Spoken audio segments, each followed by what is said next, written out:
Good afternoon, ladies and gentlemen. Welcome to Finger Lakes Gaming and Racetrack. At this time, please rise for the playing of our national anthem.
And there they go. Waylon Josie towards the tail.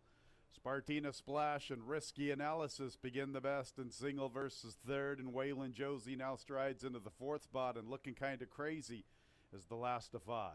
Spartina Splash, Risky Analysis, single versus pushing from the far outside, and Waylon Josie's up close in a nice spot along the inside. Nearly 4.5 lengths back to looking kind of crazy, the last of all.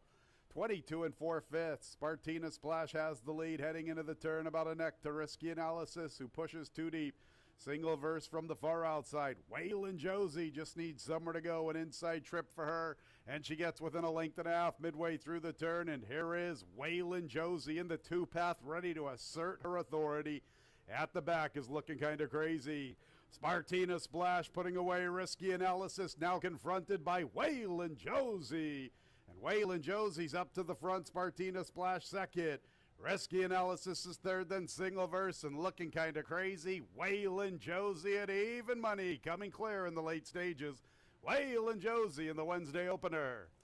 From Spartina Splash, Risky Analysis Super $53.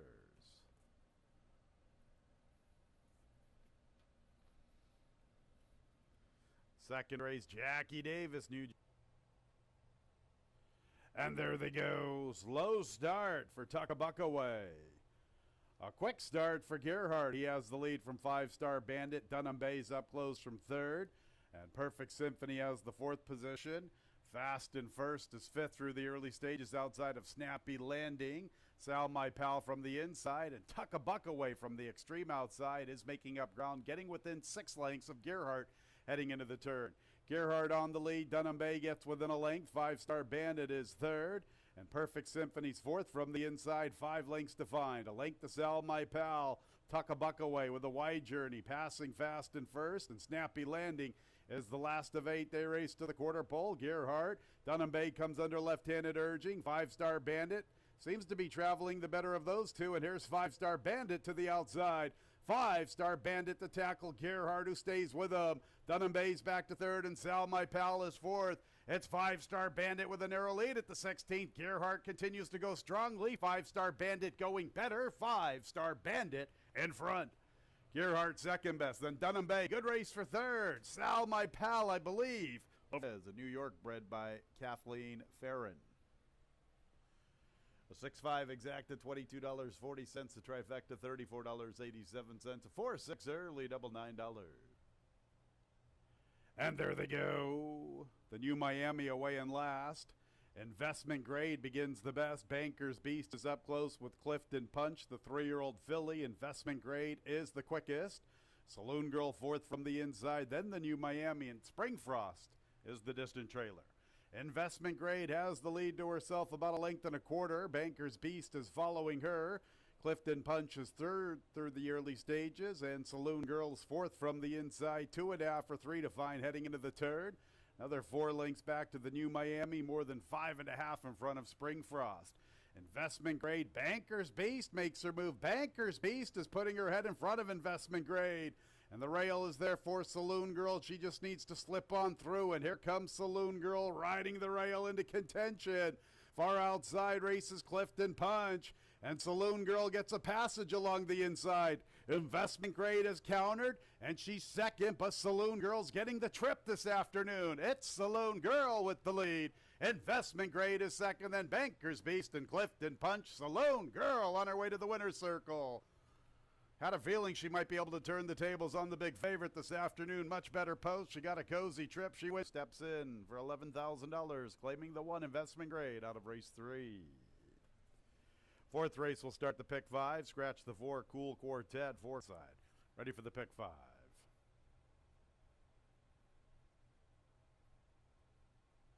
And there they go. Stone Guitar wanted no part of the loading process. He leaves the starting gate in a hurry. Old Man Winter's up close. Mrs. Robiny is third. And with a Royal Suspect, and Logsden is the last of 5. Stone Guitar has the lead, neck advantage. Old Man Winter from the inside. Mrs. Robiny trying to overcome seconditis, 3 consecutive runner-up trips. Stalking smartly from third. Royal Suspect is a little less than 3 off the lead and a length in front of Logsden trying to advance from the outside. 23-1 for Stone Guitar, the leader at the 3/8. Mrs. Robiny takes up the chase into second. Stone Guitar, soft opening quarter, trying to slip away. Old Man Winter third. Logsden fourth, and from the back is Royal Suspect. Stone Guitar, the one to come and catch. Old Man Winter keeps on fighting inside of Mrs. Robiny.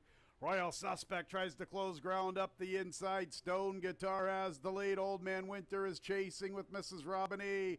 Stone Guitar past the 8th pole. Mrs. Robiny and Old Man Winter keep on fighting. Here's Mrs. Robiny to the stand side to tackle Stone Guitar. Stone Guitar and Mrs. Robiny. Mrs. Robiny in front. Stone Guitar. A 2-6 double, $26.80. 6-2-6 pick 3, $10.90. 4 with 6 with 2 with 4-6. The early at the post. And there they go. Up just in time is hustled away, and Van Kozen wants to go, and these two hook up and get acquainted, and they will ensure a good pace. And Kateri Empire wants to go. She's third from the inside. Then Royal Bonnie Legacy, Trapper Jane, and Mom's Law's the early trailer, but she's getting a lot of pace to chase. And they are battling fiercely for the top spot. Van Kozen and up just in time, and Kateri Empire's third, 2.5 off the lead. She might even be too close. 23-1. It's a break of nearly 5.5 lengths to Trapper Jane. She's sitting a nice trip. So too is Royal Bonnie Legacy. About 8 or 9 back to Mom's Law, but that opening quarter is fierce for the level. Up just in time, Van Kozen. Kateri Empire's only 2 off this fast pace. 47-4. They are flying for the level. Trapper Jane and Royal Bonnie Legacy got to like their chances heading into the turn, and Mom's Law's at the back. So there goes Kateri Empire. She's going to get first run on both Royal Bonnie Legacy and Trapper Jane. Mom's Law towards the tail of the field as the two battling for the top spot are really spent. And it's Kateri Empire. She was close, but she still has plenty left. They are starting to close in. Royal Bonnie Legacy. Mom's Law is the one that's really finding her stride at the back. So it's Kateri Empire right now with the lead. And there are no immediate threats. Mom's Law is closing with Royal Bonnie Legacy. Kateri Empire. Kateri Empire is running a good one. She was up close to this fast pace. Needs one more furlong for all the money. Still a big healthy lead. Mom's Law has really come from a long ways out of it. She is gaining, but the wire favors Kateri Empire, who's coming to a walk. Kateri Empire just in time. And no relation to up just in time. Kateri Empire, $16.37. Couple of claims out of the fifth race. Fourth place finisher for Van Kozen that moves to the barn of Nurka Huertas, owner-trainer. The post. And there they go, and Heart-Bustin' Girl pops the starting gate. She's on the lead. There comes Rally Cap. He likes to show plenty of foot. He'll pick it up. Also showing some speed from the inside is Campi, and here's Fleet Warrior into second. So Heart Bustin' Girl, who broke the best, will now stalk from off the pace. And the early trailer is First Homestead. And First Homestead's a good 5 or 6 lengths off the lead, maybe even more heading into the turn. Rally Cap speeding clear, 3 lengths from Fleet Warrior, another 3 to Heart Bustin' Girl. First Homestead begins his move from the outside.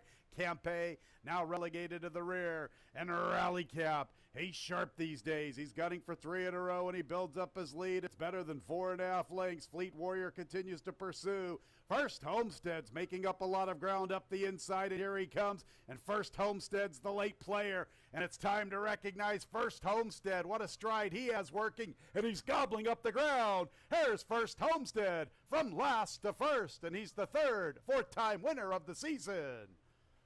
First Homestead, what a claim by Sugar Rohina. Pass the sugar. Rally Cap 6 in the books, 1465 on the board. 1-1 double, $12.80. 6-1-1 pick 3, $7.40. Ready for action. And there they go. Double Vision caught a flyer from the far outside, and Mr. Mims is slowly into stride. So it's Double Vision on the lead. Brock Moninoff is fresh on the comeback bit, and he's showing plenty of early lick. Kickerland is third, and he's traveling smartly, and he's in behind the 2 leaders, and he's making up ground. Ganondagon has the 4th spot. Then Cat's a Lion by the tail. Professor Dave's a little further back. He's about 6 or 7 off the lead, and Mr. Mims, normally near the front, is the last of all. 22 4/5, and Kickerland has been sharp, and he's ready to make his move. Brock Moninoff and Kickerland are 1-2, and Double Vision's back to 3rd. Ganondagon has the 4th position, then Cat's a Lion by the tail. Professor Dave with a lot of work to do along with Mr. Mims. Brock Moninoff, Kickerland is 2nd, and Double Vision's under a drive from the outside. Brock Moninoff, he's been inactive for quite some time. He cuts the corner with a narrow lead. Kickerland's making his move. Double Vision's re-rallying to the outside. And Professor Dave's trying to close along with Mr. Mims. Double Vision and Kickerland. Double Vision has the lead. Kickerland is back to 2nd. Double Vision, Kickerland. Double Vision, front and center, undefeated in 2 looks. 2nd is tight. Kickerland or Ganondagon. 1-7 double, $39.80. 1-1-7 pick 3, $29.25. Now we're situated. And there they go. And Bustin' Free begins the best from the far outside. Dream Still Wild shows plenty of pace. Miss Gold Medalist wants to go inside of Top Hat Invasion. I Am Sam Samurai comes away in 5th. Sissabone from her inside. Time Travel runs with them from the extreme outside. Lovely Honors, the last of 8. Bustin' Free from the outside to the inside, trying to clear the face of the field. Miss Gold Medalist is into 2nd. Dream Still Wild's back to 3rd. Top Hat Invasion has the 4th spot. She's more than 3.5 off the lead, heading into the turn. A length and a half to Time Travel. Sissabone from the inside. I Am Sam Samurai in the 2-path, and Lovely Honors trying to commence a bid from the back of the pack. Here is Lovely Honor with a circling move. She's making a move for 5th to the far outside. In the meantime, Bustin' Free still has the lead. Bustin' Free turns for home in front. Miss Gold Medalist is chasing this lonely leader. Bustin' Free's getting brave on the front end. Top Hat Invasion tries to close with Time Travel. From the inside, I Am Sam Samurai. Extreme outside, Lovely Honor. They stack up for 2nd. Bustin' Free's well clear. Her stablemate's the late threat. Bustin' Free gets the barn bragging rights. From I Am Sam Samurai, Time Travel 3rd. Top Hat Invasion 4th, and $118.50. 7-1 late double, $94. 1-7-1 late pick 3, $52.50. 1 with 7 with 1, the late pick 4, $188.50.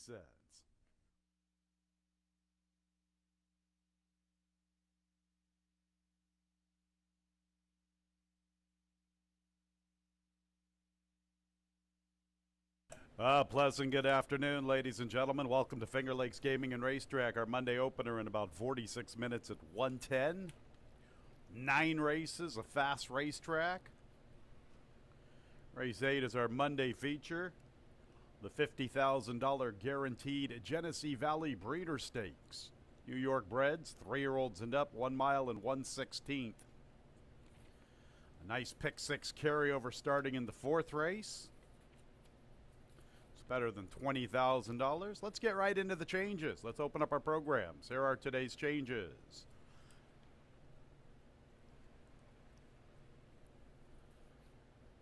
Race 1, I have clear of change. No changes in the opener. We'll check on that overweight.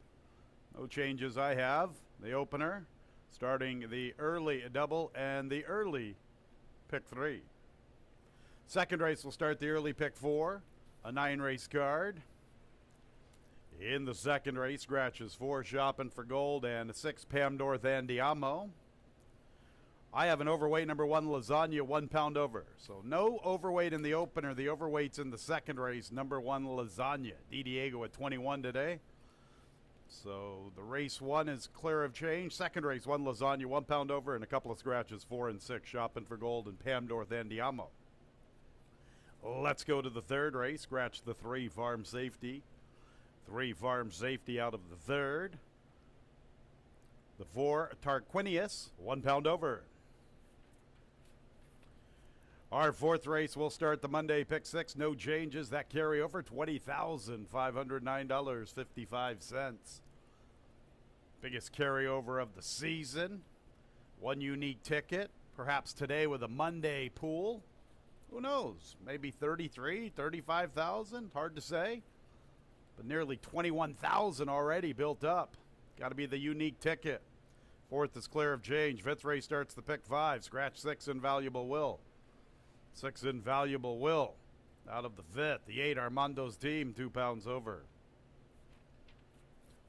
Race 6 will commence our late pick 4. 7, Sleepy Joe, 1 pound over the weight. The 7th race starts the late pick 3. Number 5, Amity Island, 1 pound over. Race 8, the Genesee Valley Breeder Stakes, $50,000 guaranteed. Scratch 3, Ladies Golden Guy. 3, Ladies Golden Guy out of the Monday feature. Number 2, Courageous Contender, 2 pounds over. 4:33 is the approximate post time for the Genesee Valley Breeders Stakes, and it starts our late daily double. On to the nightcap. Scratch the 2, La Grosse Bill. 2, La Grosse Bill out of the nightcap. 9 races fast track will start the day in about 43 minutes. 1:10 first post. Have a great Monday. Up next, Tice Guns.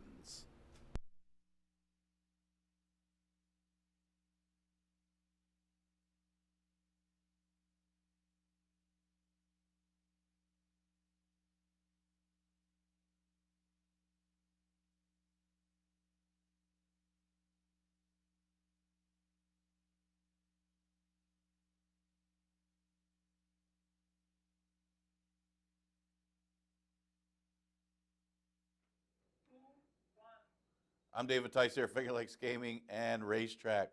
Yeah, got a fast racetrack today. I guess we got a little bit lucky with the rains and Henry over there in New England. Feel bad for everybody in the New England area, except for, of course, the Patriot fans who figured to have a good year this year. We do have a little bit of a carryover. We're moving up there. Over $20,000 into the jackpot pick 6. That starts in race number 4 today because we got a 9-race card. So over $20,000 to start you off, and that pool will grow. One unique ticket could hit it, could take it down today, or it could just keep going and going. Be nice to hit something like that. Be a good payday for a 20-cent minimum wager. We do have a stakes race today. It is the Genesee Valley Breeder Stakes that takes place in race number 8. Pretty competitive field, real interesting field for the Genesee Valley Breeder Stakes. Got a horse coming off the turf. Got horses coming out of state bred allowance condition. Got a horse that hasn't run this year and is one of the favorites in there. Daneberry makes his return as well. He's only had a couple starts in this summer. Run for Boston will take a shot in there. I mean, it is a pretty competitive field, but a tricky field, because you got all kinds in there. A turf to dirter, first time in 2021. Good race to handicap and good race to play. That's the Genesee Valley Breeder Stakes in race number 8. I think the next one, we got the 2-year-olds coming up not too far away. Summer almost over as football season approaches. All right, let's look at today's card. Fast racetrack and that's been rare this past month. But 5,000 claimers. Horses have not won a race in 2020 and 2021. It goes a route, which makes it that more interesting. I mean, you're looking at the pace of this race. Benny and Alex, a discreet mission. Benny and Alex, in 65 starts in his career, he has never gone long. So trying a new thing in the 66th start, maybe they'll discover something new. Maybe not, but is the speed here, along with possibly discreet mission, could be on or near the lead with Benny and Alex stretching out of sprints as well. One thing about discreet mission is he has had some success going long in the past. With 6 route attempts, he's had a win and a second. If you look at the records overall, not just for this horse, but for the rest of them, a 1-for-6 ratio and 2-for-6 in the top 3 isn't bad. And this will be the first time catching a fast racetrack in quite some time for discreet mission. And his last race isn't bad at all at odds of 21 to 1 in a non-winners of 1 since a date condition. I give this horse a big chance in here, and I'm actually going to put discreet mission on top in race number 1. That's only because Analyze Your Luck just does not seem to be the same horse as he used to be. He's going to be the favorite in here. He comes out of a race won by Thank You and did wake up a little bit in that race. I say that, but things did go his way too. I mean, he went 51 and change and 116 and change. Well, how slow is that for the day? They didn't even give the horses that are first and second a pace figure for that race. So that tells you how slow a pace it was and how much the best Thank You was in there as well. So really no excuse for Analyze Your Luck. Well, he's not as good a horse anymore as Thank You, but he still might be good enough to beat this field. He's not going to get the same kind of pace scenario as he did last time, but he could work out a good trip behind a couple of these sprinters stretching out. Obvious player is Analyze Your Luck, and if he runs back to his past class or any of his former races, he's just simply going to beat these, and beat these by a lot. But I don't see any sign of that in the first 5 races this year. Again, he did wake up a little bit last time, but he also had no excuse in the race. It was a tougher field. Thank You would bury this field. I'm going to go with him second, though. The 4-horse is American Czar.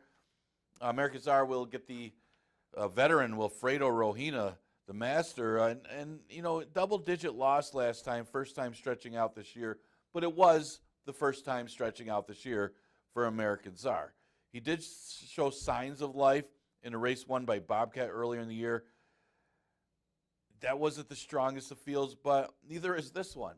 At least he's got a lot more success and experience going long in his past than some of these other horses. And even though the numbers don't show that he's the winner in here, they do show that he's still competitive. And getting that route race under his belt might put him right in the mix as well. Blue Skies Forever, he's had a bunch of routes this year. He's had a lot of starts this year. 0 for 10 at the distance in his career. Well, he's 2 for 45 in his career, but he does hit the number a lot against tougher fields than these. So I could see him hitting the field again today for Catlin Gutterson. Blue Skies Forever, yeah, the last loss was in a 4 lifetime condition, and that 4 lifetime tougher than these. I'm going to go the 3-6-4-2 in race number 1. I see Analyze Your Luck already 3-5. Is probably going to be a heavy favorite in there. Just taking a shot in that race. But if he does run to his past class, he's going to win. Second race, Scratch the 4, Shop It for Gold, and the 6, Pam Dorth Andiamo. Well, whether you want to just stay home or stay home mama, the whole key to this race might be which stay home wins it. Either way, they're saying just stay home and play on your phone. I could have gone either way, and it's going to be an interesting one. It might be one of those races where Tony Kalo has fun with. Stay home, mama, just stay home. Somebody just got to stay home. I don't know. It's one of those races that could end up being like that because these two look like the main 2 contenders in this race, even before the scratches. I mean, I'm going to lean towards just stay home. I think he does get help with the scratches. Maybe doesn't get as much of a wide trip as it looked it was going to be. And he does stretch out to a better distance, for a really good stretch-out trainer. He's been in the top 2 both times trying this mile 70-yard distance, and and I think he is better going long than short. The race he won was a mile 40, obviously only 30-yard difference in that maiden special weight, and I think that's going to be the case here. Stretching out could put him in the winner's circle. Now her in the winner's circle. The key could be how good is Stay Home Mama. She's a tricky horse to read. Obviously, she faced a ton tougher in her most recent start, and the race before she finished 3rd against the 2 Lifetime 16s, and those are better than what she'll face here. So her best race this year is that route race. So stretches back out to a route, facing an easier competition. Yeah, she should be strong in here, strong contender anyway. But, how does she do with the new surroundings? She certainly plays on numbers and class. Then I'll go with what might have been for 3rd. What might have been ran a good performance against a much easier maiden field.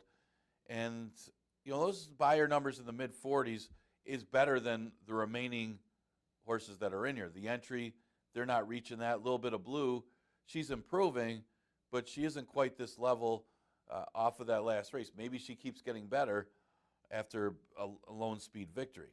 Well, there isn't a lot of speed in this race. I thought maybe Lasagna might go to the front end. Who doesn't like lasagna? I would just stay away from my sister's lasagna. I learned that lesson. What might have been I'm going to use for 3rd, and then I'll use the entry for 4th. Song for Emma wasn't that far behind. Just Stay Home, and Lasagna could be the speed of this race. I'm going to go the 7, 3, 2, 1. Again, is it Just Stay Home or Stay Home Mama? 3rd race. Either way, you're not going out. 3rd race, Scratch the 3, Farm Safety. Pretty good 2-year-old maiden race. Mentioned those 2-year-old stakes races just around the corner, rich purses. Does one of them come out of here and look good enough to run in those rich, tough races? 5 furlongs is the distance. I am going to go with a horse with a big experience edge. I mean, every horse in here is a first-time starter, with the exception of Disengage. Now, a lot of times I like to take the first-time starters in these 2-year-old races, unless the horse with experience shows something. Well, he definitely does. I mean, he's coming out of races in Saratoga, one of them against open maidens at Belmont going back to June, and then he only got beat 3 lengths on the turf against the 2-year-olds there. I mean, they're going 104 on the turf. Going 5.5, they're not going to go 104 here at Finger Lakes. 5 furlongs, you're lucky if they go under a minute. If they go 58, that's really fast for our 2-year-old maidens. That tells me that on the dirt, which he's proven he can run on the dirt, he can flash some speed in here, and if nothing special comes out of some of these other 2-year-olds, Disengage could be awfully tough on experience. He's out of a 15-time winner, so there is some good breeding there. Got him on top. And speaking of good breeding, of the first-time starters, it's hard not to like Tarquinius, at least a little bit, when you see the breeding on this one. He's a half-to Flying Emperor who's been phenomenal in a lot of his starts. I mean, he came off that long layoff and won off the layoff and made it 3 in a row going back to his previous starts. He had a series of seconds before an impressive win not that long ago. So if Flying Emperor could be that good out of this dam, who is a half-to a greatest stakes winner, by the way, Tarquinius should be awfully good. And Jimmy Wright, that other first-time starter that was impressive with the trouble that, Nightcap I'm talking about, well, that one's gone on to be a really good one. All right, I'm going to use a long shot morning line for 3rd in this race. Don Bernardo, good breeding on this one, 10-1 morning line. Well, with this breeding, shouldn't be 10-1. Out of a multiple stakes winner, I mean, those multiple stakes wins for that dam were going short, but she did run 2nd in the New York Oaks here at Finger Lakes. Now, this is a half-to a stakes winner. And the Skyflower talking about, I mean, it was Sky Mesa. Yeah, there's a lot of turf on that side, but still pretty good breeding for Don Bernardo for Rafael Rohina, who's been going pretty good this year. He's ready to march for 4th. Another one out of a dam that's got some turf breeding. Actually, This dam is all turf breeding. Does have good works, though, on the dirt. Only costs $5,000 as a yearling. Still pretty good breeding, just more turf breeding for ready to march. But that bullet work in New York certainly comes out at you and does attract Louis Perez. 6-4-1-5 for me in a pretty good 2-year-old event in race number 3. Remember, over $20,000 into the pick 6 pool already. That's the carryover pool. It starts in race number 4. Man, does it go today? Do we have a big pick 6 winner? Well, 20-cent minimum wager, worth taking a shot, I would think. It all depends. How easy does I'm a Good Looker clear here? Does a horse like Prank Call show her past speed, or does Passion Police keep that one honest? That's the key, because Chilling with Friends can beat I'm a Good Looker if I'm a Good Looker's pressed. I'm a Good Looker's phenomenal when she's able to get the lead. And it's usually tougher for her to get the lead in sprints because she's not that fast in sprints. And when she doesn't get the lead, she doesn't win. When she does get the lead, she wins. She's actually an easy horse to figure if you could figure the pace scenario. If she was inside, I'd feel pretty confident in I'm a Good Looker. Because she's outside, she's got to break sharp. And how much does it take out of her to get to that lead? And Chilling with Friends is no slouch. She could chase her down. Well, that's the key. Looking at it, I'm going to take the shot that she does get the clear lead and does get out there and sets an easy enough pace that might make it tough on Chilling with Friends to get by her. That's the key to the race. For third, I mean, it's those. It looks like those two, and the key is whether I'm a Good Looker gets the lead. And I'm a Good Looker could win easily, could get nothing if she's pressed. That's the kind of horse she is. But she looked good pretty last time going 5.5 when the other speed got off slow and she was able to take her rail position and go on with it. Again, I'd like her a lot more from the rail. And Chilling with Friends does drop in class out of a tough one state bred allowance last time against Tax Me Not. I'll go with Peggy Sue for third. I mean, she's 8-1 morning line, but she figures. I mean, keep in mind, that last race that she was in, draw a line through.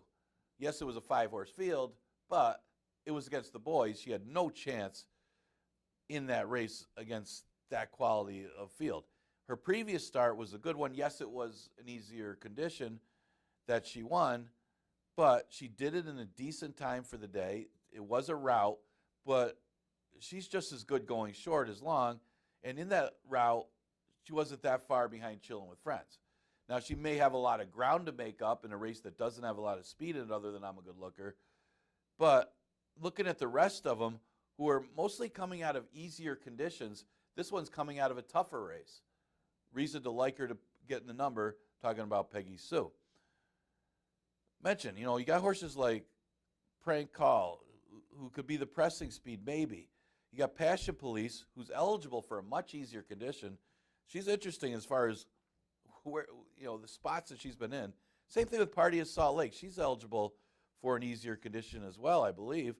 So why is Passion Police going here? She's still got good numbers, maybe a little better numbers than Prank Call and Party of Salt Lake. So I'll use her fourth. Can't take her a 4-1 when this is a horse that hasn't won in quite some time. And again, is eligible for a lot easier than the 2 since February condition. So 4-1's tough to take on her. Fifth race, we scratched the 6, Invaluable Will. 11-9,000 condition, never won 3 condition. Yeah, this was a tough one. And, I don't have a lot of faith in a horse that's been a beaten favorite and last race didn't have a lot of excuse. Well, why am I taking Mow and Go on top?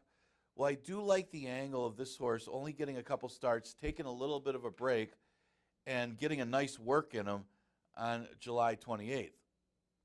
Yes, has been a beaten favorite both those starts. But if you look at this race, he might have a lonely lead. He's going to get the lead in here. Try and smarten up. Has shown speed the last 2 times in paceless races, but he's not as fast as Mow and Go. That Mow and Go may find himself out there in a little easier lead than what he had last time. He was pressed in pretty decent fractions for that day for a 7,503 lifetime. Yes, he does step up slightly, but again, I think he gets the lead in here, and I think he holds on better, getting that little bit of a break since the last race and getting that work. Like him on top, just on a pace scenario. Blood Moon drops in class after a couple double-digit defeats.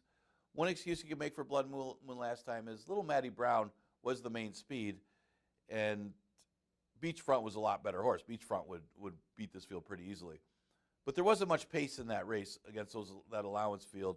So to lose by double digits, it was 12. It wasn't 20 or 30 lengths that he lost by. He gets some class relief here, dropping to 11-9, never won 3, and that should put him in the mix. I'm going to use Buck's Investment for third at odds of 10-1 because of the distance. I mean, this is a horse that might be a little overlooked in here because of the recent form. But the recent form, a lot of it has to do with the distance of the races and the pace flow in those races at that distance. Buck's Investment usually makes a good account of himself here at Finger Lakes in route races. And we've seen it before. Remember last year, the horse stretched out, ran a big second at odds of 30-1. I don't know why I remember that. Maybe I made a score of that race. Who knows? But Buck's Investment, I'll use for third, going the better distance. And 10-1 may be worth a look here. For fourth, I'll use Armando's Team. Yes, he's a little cheap off the last race, but wait a minute. Oh, that's right. He comes out of the same races as Buck's Investment down at Tampa. And he ran an allowance race when he was here the other start. Yeah, he was dominated that race. But his last number against Lightning Rob, it turned out to be a fast time, even though it was for 5,000.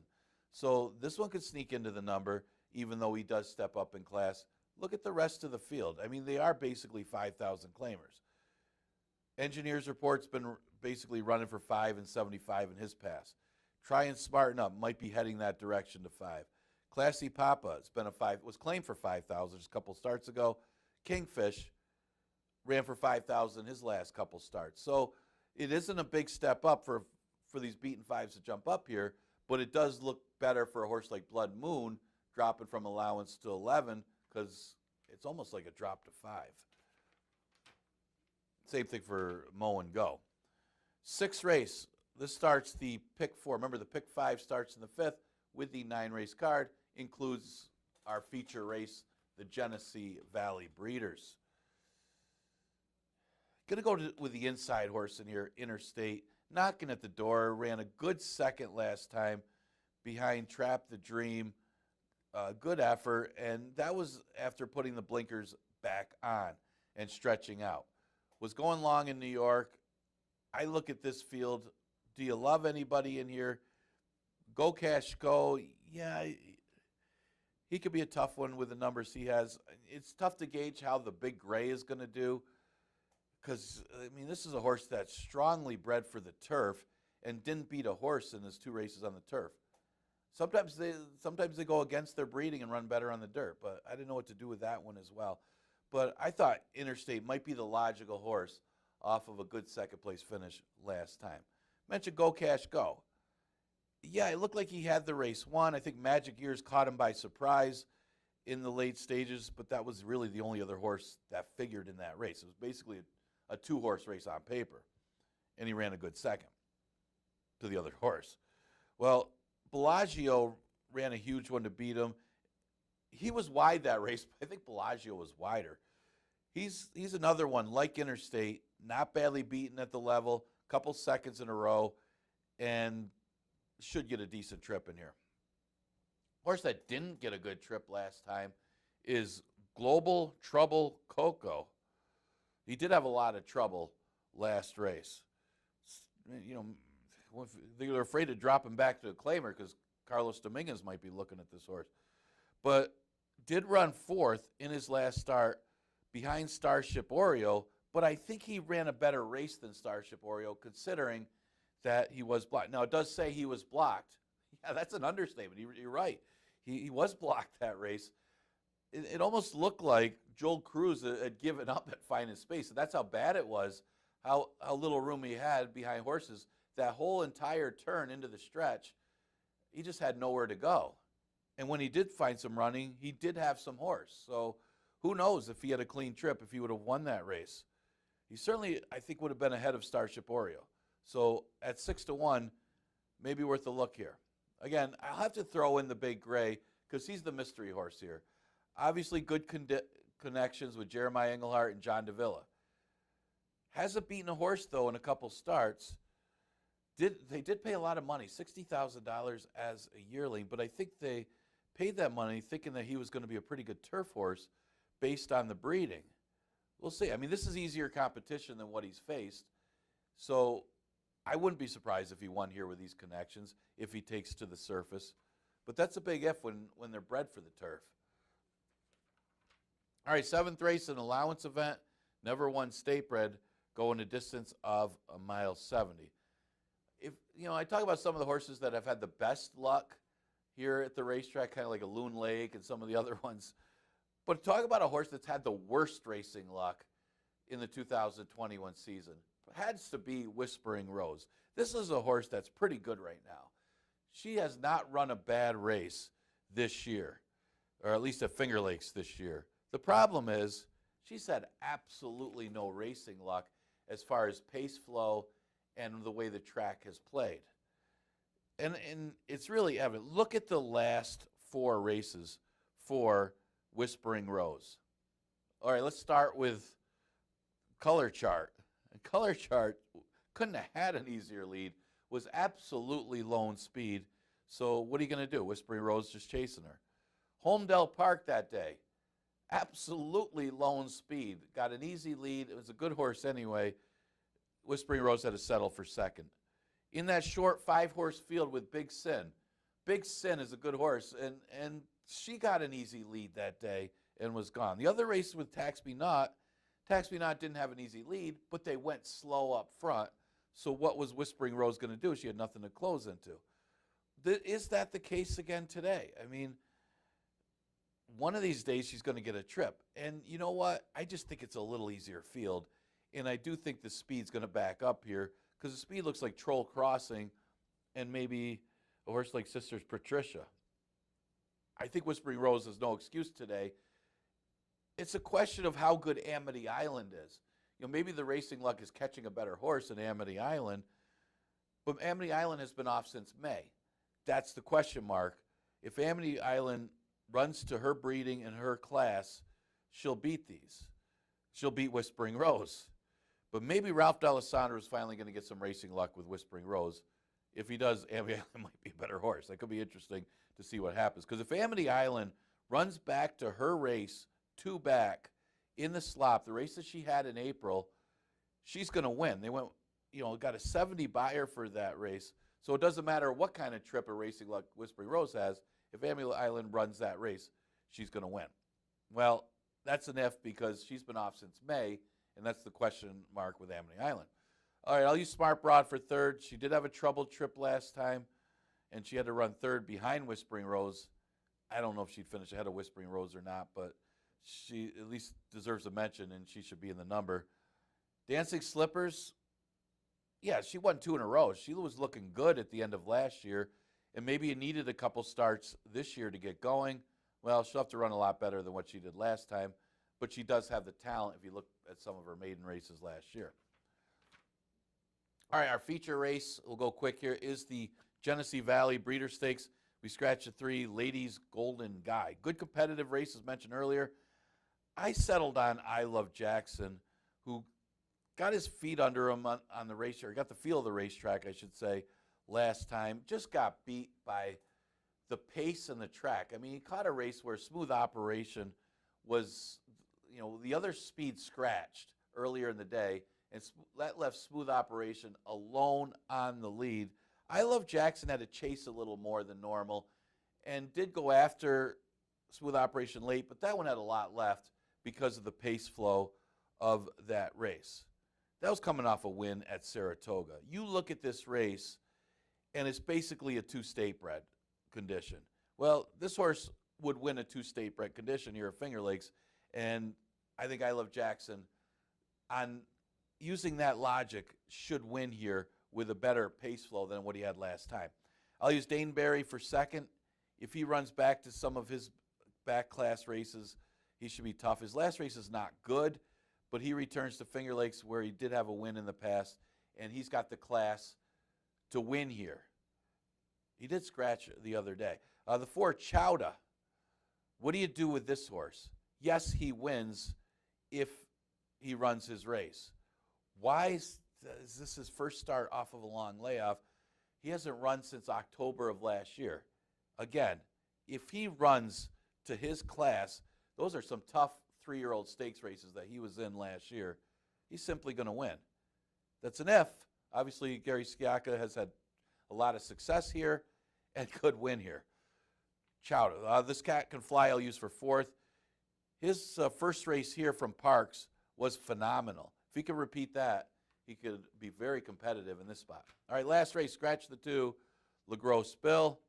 I'll go with Drama's Boy on top. I think 4-1 would be a nice price for Drama's Boy off of that last dominant victory against a little bit easier.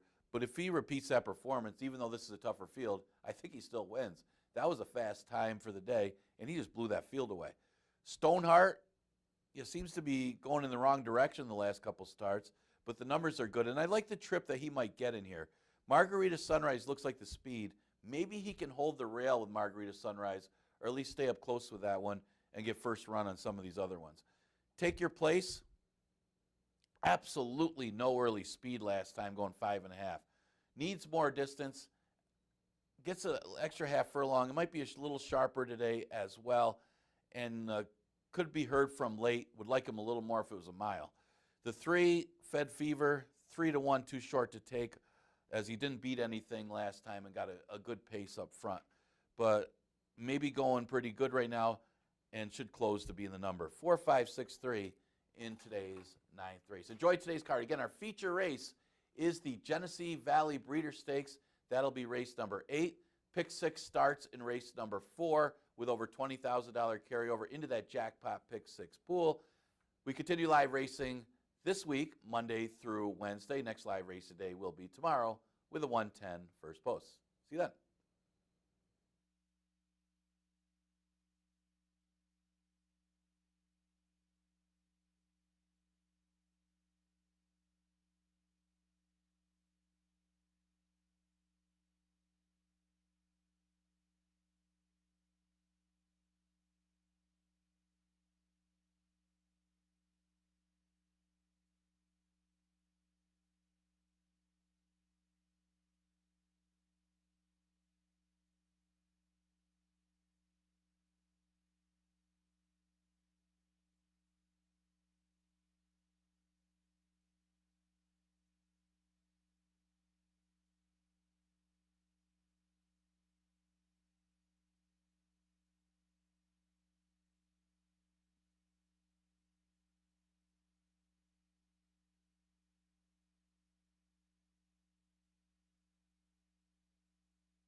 Race 1 on the Monday card. 3-year-olds and up now winners of a race in 20 and 21. $5,000 claimers, a mile and 70 yards the distance. No changes. Here they are. 1, Everything Possible, Carlos Camillo. 2, It's Blue Skies Forever with Andre Worry. 3 is Discreet Mission, the favorite at 6-5, and Jose Baez.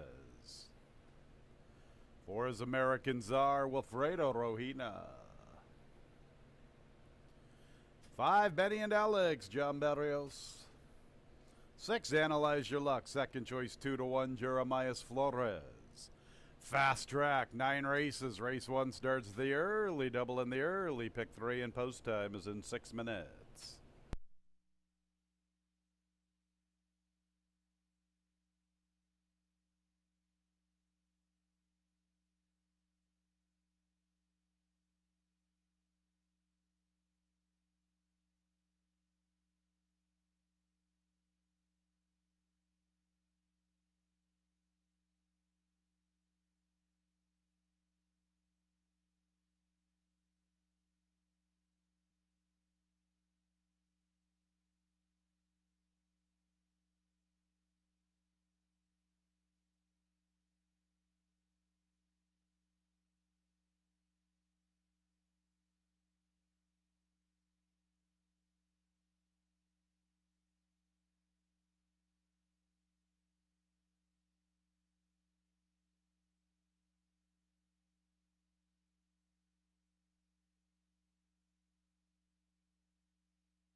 Three minutes. Post time in about 3 minutes.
Two minutes. Post time in 2 minutes.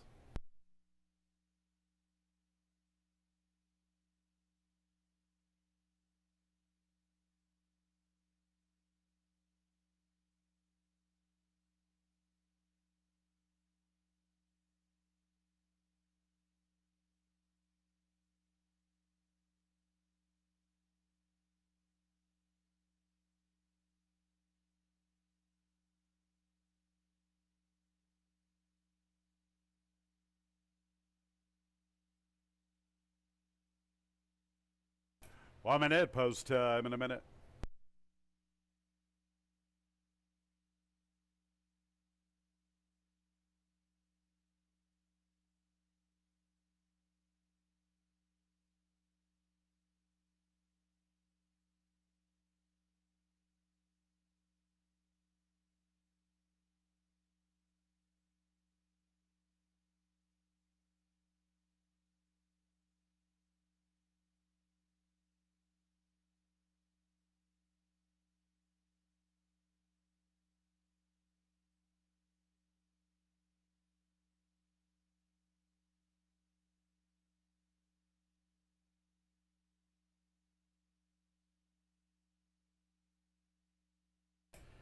It's post time for the Monday opener. Number 6, Analyze Your Luck, is the favorite at 6-5. Number 3, Discreet Mission, 9-5, second selection. Everything Possible is in. Here's Blue Skies Forever. Next will be Discreet Mission. First time at the distance. He and Benny and Alex making their first start. Around 2 turns.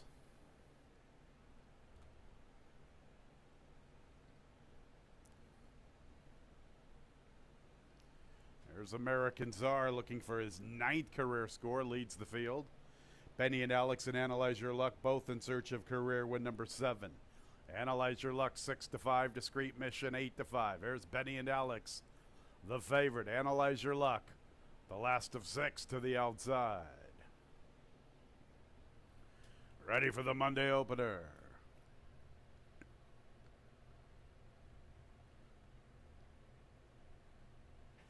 And there they go. Benny and Alex and Analyze Your Luck are out for the lead together, and Discreet Mission comes away in 3rd.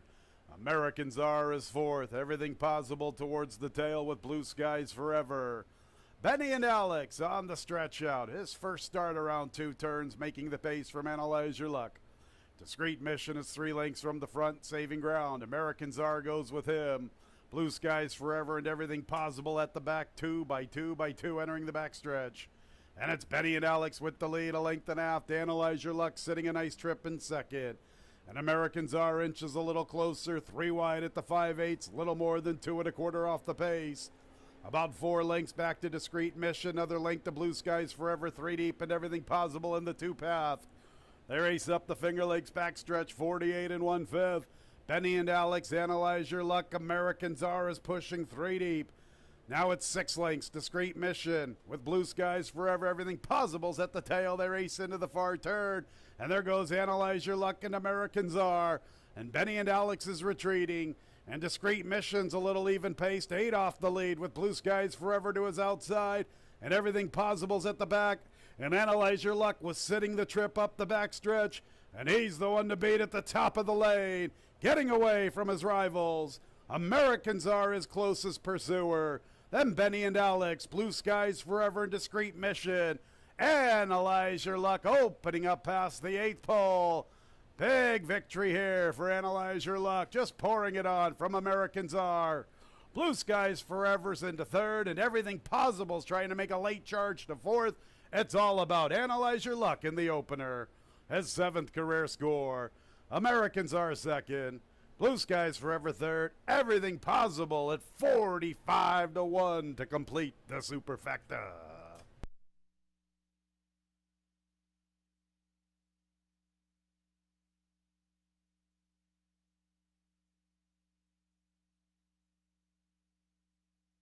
$147 and 4 100ths. 6 Analyze Your Luck was setting the trip up the backstretch. Off the pace of Benny and Alex, Jeremias Flores had the favorite, traveling beautifully. And he turned this one into a no contest pretty quickly. 6 Analyze Your Luck, a much the best winner. 2nd place 4 American Czar. 3rd place 2 Blue Skies Forever. And the big long shot, Everything Possible, 4th for the super.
Entering the winner's circle is the 6, Analyze Your Luck. He is a 6-year-old dark bear brown gelding by Overanalyze out of the Damn Curious Luck.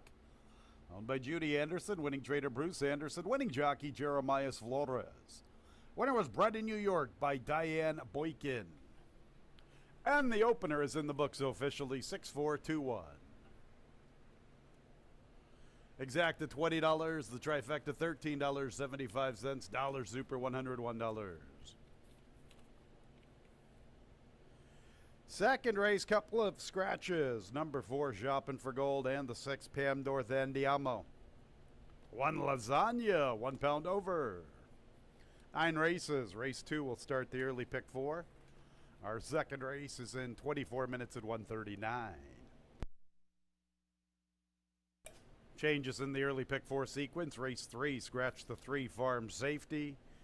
And in the 5th race, scratch the 6, Invaluable Will.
in the paddock for race number 2, and an easy win for Analyze Your Luck in the first Flores for Bruce Anderson to start you off for this Monday card. 11 to 9,000 is the claiming price for race number 2. It is a never won to condition. Starts the pick 4 with the 9 race card. The current favorite is the 3, Stay Home Mama. Got a couple stay home horses here. Just Stay Home and Stay Home Mama. Stay Home Mama does have a class edge coming out of a tough starter optional claiming race in her last start. She did lose that one by double digits, but again, much tougher. Her last time going a mile, she ran a decent third. That was on June 24th at Belmont. That puts her in the mix here if she takes to her surroundings. So Stay Home Mama right now at 7 to 5 as mentioned.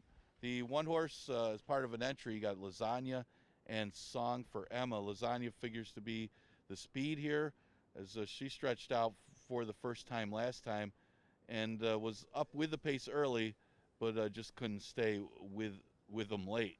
Well, she might be the one to get the lead in here, and if she is able to get a clear lead, that definitely helps her chances. She's coupled with Song for Emma, who turned back in last time and now stretches back out.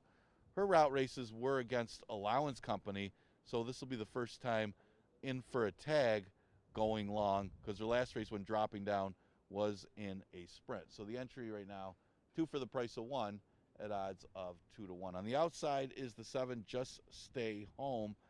2 straight thirds in sprints to start off the season. Now goes long in her 3rd start of the year. Pretty good angle there.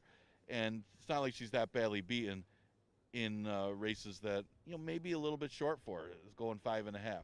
So the route, going to a route, could help the chances of this one, and she is getting some play right now at odds of 5 to 2. Again, we scratched the 4 and the 6, Shop It for Gold and Pam Dorth Andiamo. Exacta Tri Super Daily Double pick 3 and pick 4 starts in race number 2.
Second race, fillies and mares, 1 mile and 70 yards. 3-year-olds and up, now winners of 2 races. Claimers, 11,000 down to 9,000. Couple of scratches, 4 and 6.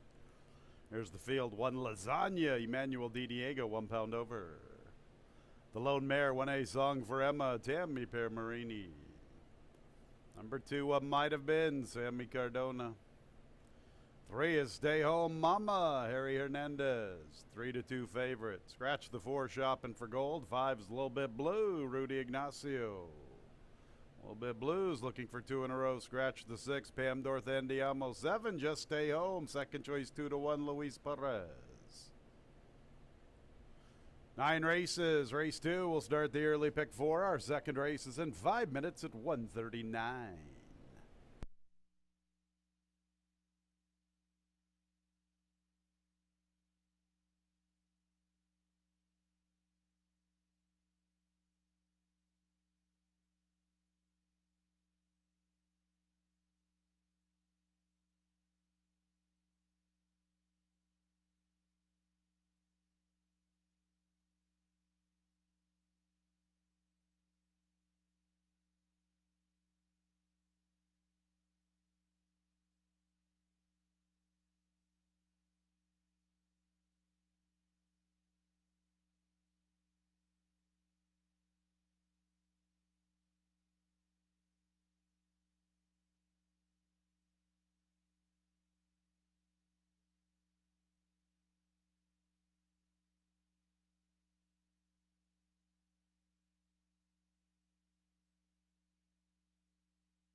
Three minutes, post time in 3 minutes.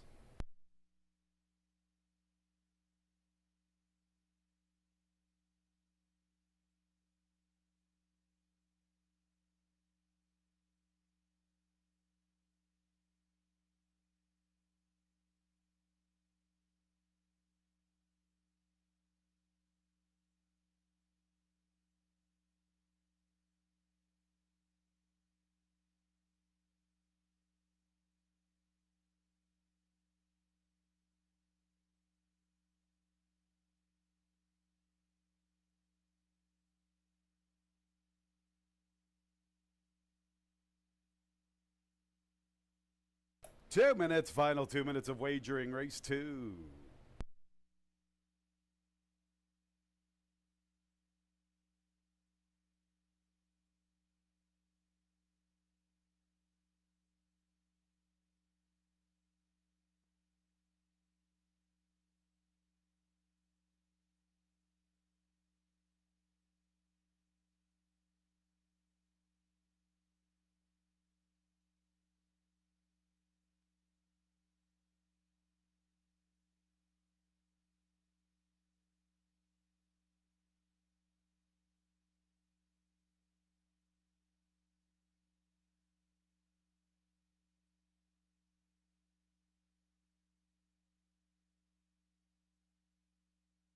One minute, post time in a minute.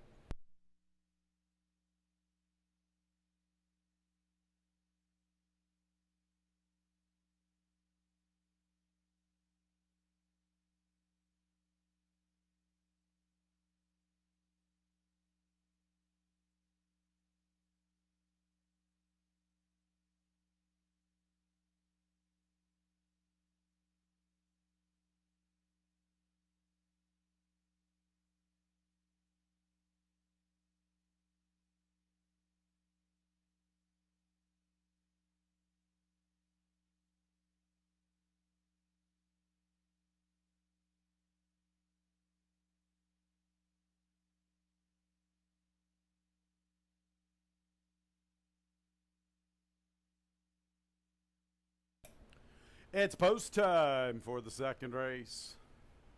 6-5, number 7, Just Stay Home.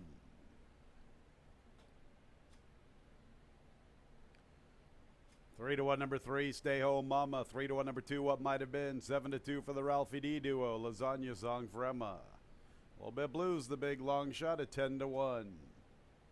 And here's Lasagna with the Gumster stable colors. Song for Emma with Ralphie D's colors. A little bit blue for the Cowboy Bill Bartlett. And Just Stay Home for the Godfather Michael S. Ferraro. Early pick 4 time. And there they go. And Lasagna wants to go. Song for Emma to her outside. What Might Have Been is showing pace from the inside. A little bit blue, one from the outside. Just Stay Home is the deepest of all, and Stay Home Mama is the last of all, advancing steadily along the inside. What Might Have Been making the pace from Lasagna. Song for Emma third. Here's Stay Home Mama from the rail, and Just Stay Home from the far outside. Song for Emma now second last, and a little bit blue wants to put her in the back marker. So it's What Might Have Been, 24 1/5. What Might Have Been on the front end from Lasagna. Just Stay Home 3 deep. Here's a little bit blue from the extreme outside into fourth. And Stay Home Mama's fifth against the rail. Blue Silks 4 lengths off the lead and 3 lengths in front of Song for Emma. 7 lengths from first to last. What Might Have Been carving out the fractions. Better than 2 lengths, Lasagna second. Just Stay Home is third from the outside. Stay Home Mama vies for fourth with a little bit blue, and Song for Emma still at the last 49 seconds. Off second quarter for What Might Have Been. 3 lengths to work with at the 3/8 from Just Stay Home, who takes over second from Lasagna. And Stay Home Mama is making a bid into third inside of a little bit blue. At the back, Song for Emma. What Might Have Been. Better than 6 lengths at the quarter pole from Just Stay Home. And Stay Home Mama's a distant third. Lasagna's fourth. And a little bit blue and Song for Emma. They let What Might Have Been crawl up front. She arrives at the 8th pole by about 4.5 lengths. Maybe even more than that, to be honest. What Might Have Been all alone up front. What Might Have Been. Give her 2 in a row. She's a wire-to-wire winner from Just Stay Home. Stay Home Mama third. And fourth place, Lasagna.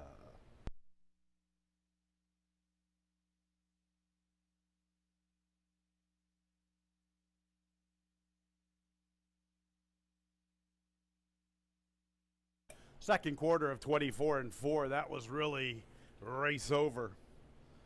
What Might Have Been and Sammy Cardona nursing some pretty soft fractions. A wire-to-wire winner of the second race. 5-2 second choice. Over the favorite 7, Just Stay Home. Third place 3, Stay Home Mama. And fourth place 1, Lasagna. 146 and 19/100ths the final time.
Entering the winner's circle is the 2, What Might Have Been, 2 in a row. 3-year-old Bay Filly by Freud out of the dam Wabanaki. Owned by Victor and Nancy Zalvato. Winning trainer Ilmar Loaiza. Winning jockey Sammy Cardona. New York bred by Jeffrey Morris. Second race is official, 2731 on the board.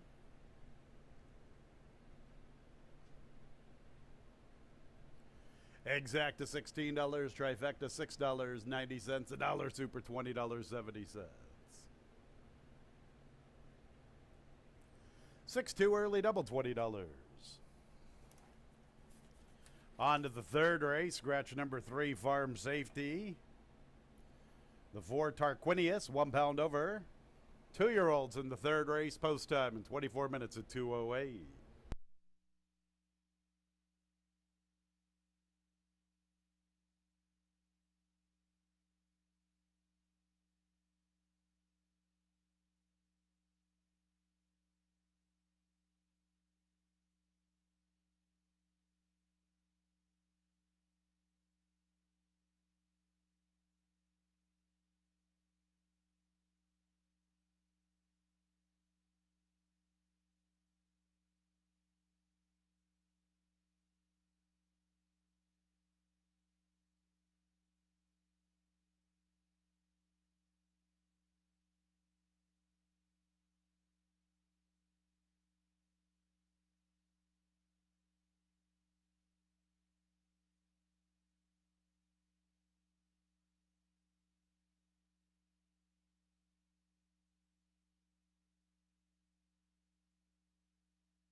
All right, coming up on race number 3, and what might have been from the rail position, took the initiative, got the front end as Lasagna backed off of her, and that was the race, as she was able to control the pace with a clear lead. Good job by Sam Cardona, got the victory for Ilmar Loaiza. Pace makes the race, and when Lasagna opted to rate what might have been, took the initiative from the rail and just was gone on the front end. Good effort from that one, and that's now 2 in a row for what might have been pretty sharp right now for Ilmar Loaiza. We go to the third race, so we scratch the 3 Farms Safety. Interesting race because it is for the youngins. This is the 2-year-old maidens going a distance of 5 furlongs. Got only one horse that's made a start, and that's 4 starts or disengaged. The rest of them in this field are first-time starters. Right now, the favorite on the board is the first-time starter for James Chapman, Ready to Watch, as the other one scratched out of here. Ready to Watch has a nice bullet work in New York earlier in the month, and now finds himself here at Finger Lakes. Only cost $5,000 as a yearling out of a dam that excelled on the turf. So definitely some turf breeding for Ready to March, but does have that bullet work on the dirt in New York and is getting some early play. Disengage, as mentioned, has a big experience edge on this field with 4 career starts, different surfaces each time. Had a fast track, a good track, a sloppy track, and a turf track. Now we'll go back to the fast racetrack. Seems to be getting better with each start, and his last race on the turf was excellent, considering he only lost by 3 lengths in a 1:04 time in Saratoga. Anything close to that on the dirt here at Finger Lakes, and he should be able to do well against this competition. The 4 horse is a first-time starter for James Wright, Charquinius, who is a half to Flying Emperor. Horse has done very well here, actually winning 3 in a row going back to last year, then a bunch of seconds before winning again the other day in allowance competition. So this one does have that good breeding, and first time out could be a player. Is right now at 9-2, so it's getting a little bit of action. The other horse that's getting some money early is the 2 Lucky Manny. This one's the first foal out of an unraced dam, so not a lot of information for this one. Some decent works though for Lucky Manny from a pretty good barn. And the other first are Don Bernardo, probably one of the better bred horses of the firsters, and this one's out of Sapphire Sky, who we saw run here. Well, if you followed racing that long, saw run here a few years ago. Ran second in the New York Oaks. Was a multiple stakes winner though in sprints, and Don Bernardo out of that one. And he did have another one that was successful. Skyflower's the half to this one, who was a stakes winner. Of course, so that one had success on the turf and on the artificial surface, not really on the dirt, as what Sapphire Sky did, the dam. So that's some of the horses that are getting some play in a very interesting 2-year-old event. This is the boys. We scratched the 3 Farm Safety. We do start at pick 3. Exacta Tri, Super, and Daily Double also offered in this race.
Race 3, 2-year-olds maiden special weights, a 5 furlong affair. Scratch the 3, Farm Safety.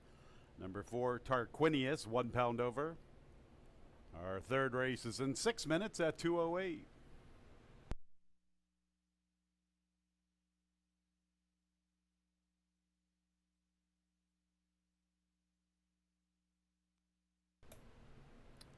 All right, not sure what's going on with our post parade, but here's the 4 on television monitors. The 4 is Tarquinius and Emmanuel Di Diego.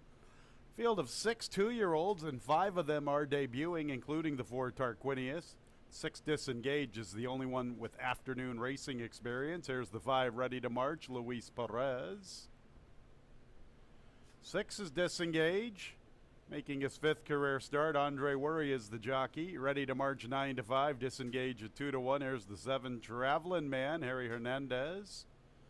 And the 1 and 2, the 1 Don Bernardo, Joel Cruz. And the 2 Lucky Manny, Michael Davila Jr. Third race in about 5 minutes at 2:08.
Three minutes, post time in 3 minutes.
Two minutes, post time in a couple of minutes.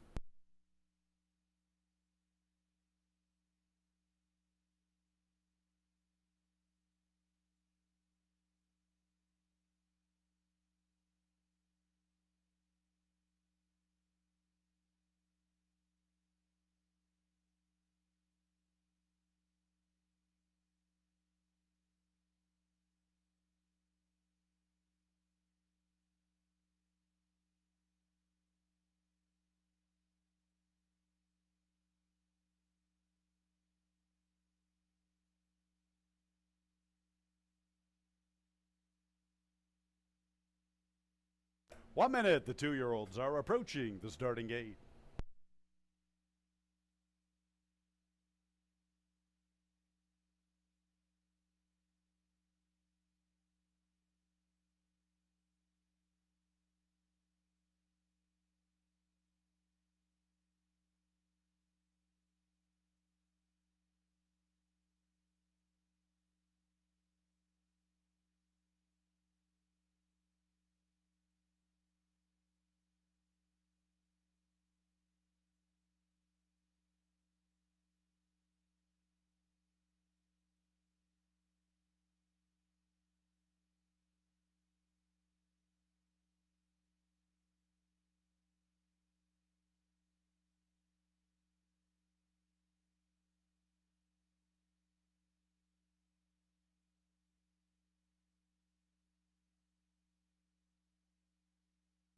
It's post time for the third race. 6 2-year-olds, 5 debuters, 6 disengaged, the only one with afternoon racing experience. He's making his 5th career start, co-favored at 2-1 with 5 Ready to March. And our current favorite by $7 is the 5 Ready to March. 7-2, number 2, Lucky Manny. Don Bernardo, the first one in. Lucky Manny moves forward. Here's Tarquinius. Next will be, after Tarquinius, will be Ready to March for James Chapman. Jim Chapman had a couple of 2-year-olds here, but he scratched the filly Farm Safety. Here's Ready to March, the lone Kentucky bred against 5 New York breds. Ready to March acting up just a little bit behind the starting gate. Good sized 2-year-old by Tom's Ready. There's the most experienced maiden in the field, Disengage. Already making his 5th career start. Quite a lot of starts for a 2-year-old. And Traveling Man to the outside. Ready to March 9-5. Disengage at 2-1. And Lucky Manny 7-2. Here's Traveling Man. 6 2-year-olds ready to rock and roll. And there they go. And it's a very quick start for Disengage. Ready to March wants to hook up immediately. In third is Tarquinius outside of Don Bernardo. Traveling Man and Lucky Manny are at the back, and Ready to March has the lead. Right there with him is Disengage, and they have nearly 4.5 lengths to Tarquinius, chasing from third. Another 3 to Don Bernardo. Lucky Manny's ready to join him. Nothing from Traveling Man. Quite a battle up front between Ready to March and Disengaged. And they are side by side near the quarter pole, and they have nearly 7 lengths to Tarquinius. Another 4 to Lucky Manny and Don Bernardo. Nothing from Traveling Man. Ready to March and Disengage. Hooked up in a big time battle, and Ready to March has the lead. Disengage stays close. Better than 5 lengths to Tarquinius, who tries to close in from third. Ready to March has put away Disengage. Ready to March has the lead. Disengage is second. Tarquinius to the outside. Ready to March in front. The lone Kentucky bred from Disengage. And Tarquinius and Don Bernardo fourth.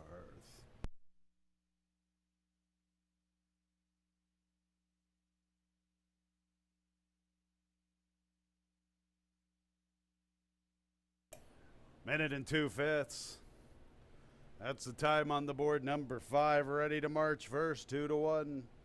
Second place 6 Disengage. Third place 4 Tarquinius. Fourth place 1 Don Bernardo.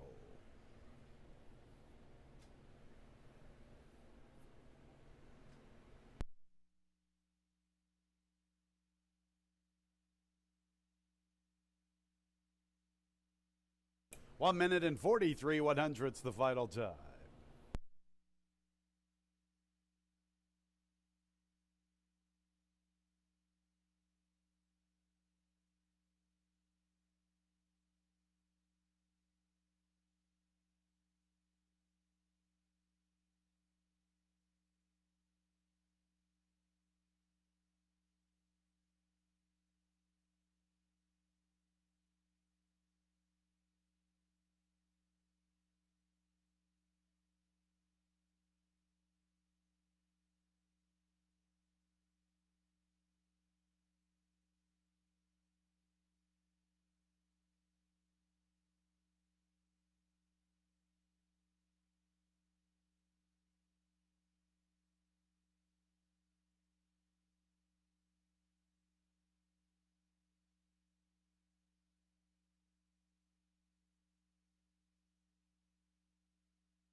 It's official. Race 3, 5, 6, 4, 1 on the board.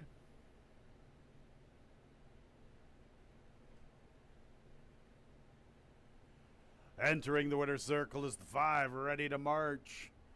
2-year-old dark bay or brown colt by Tom's Ready.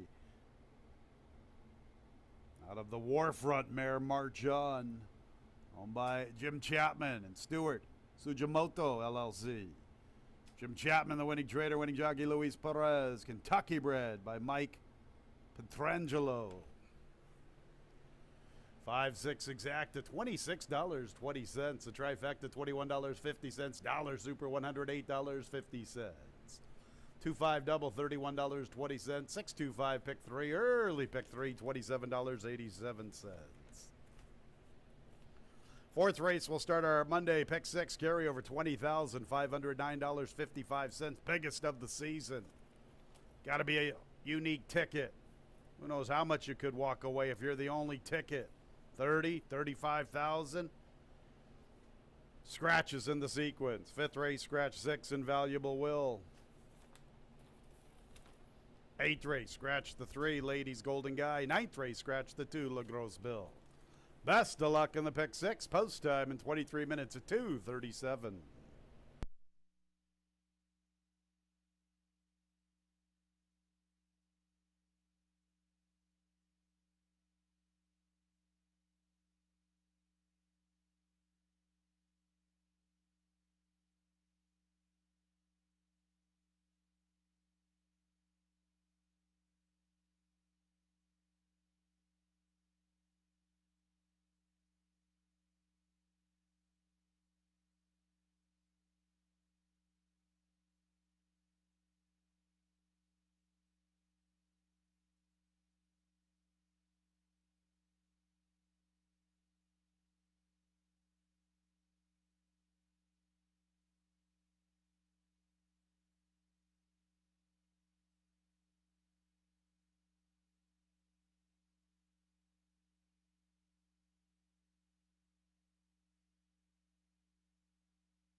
Fourth race is a 5,000 claiming race.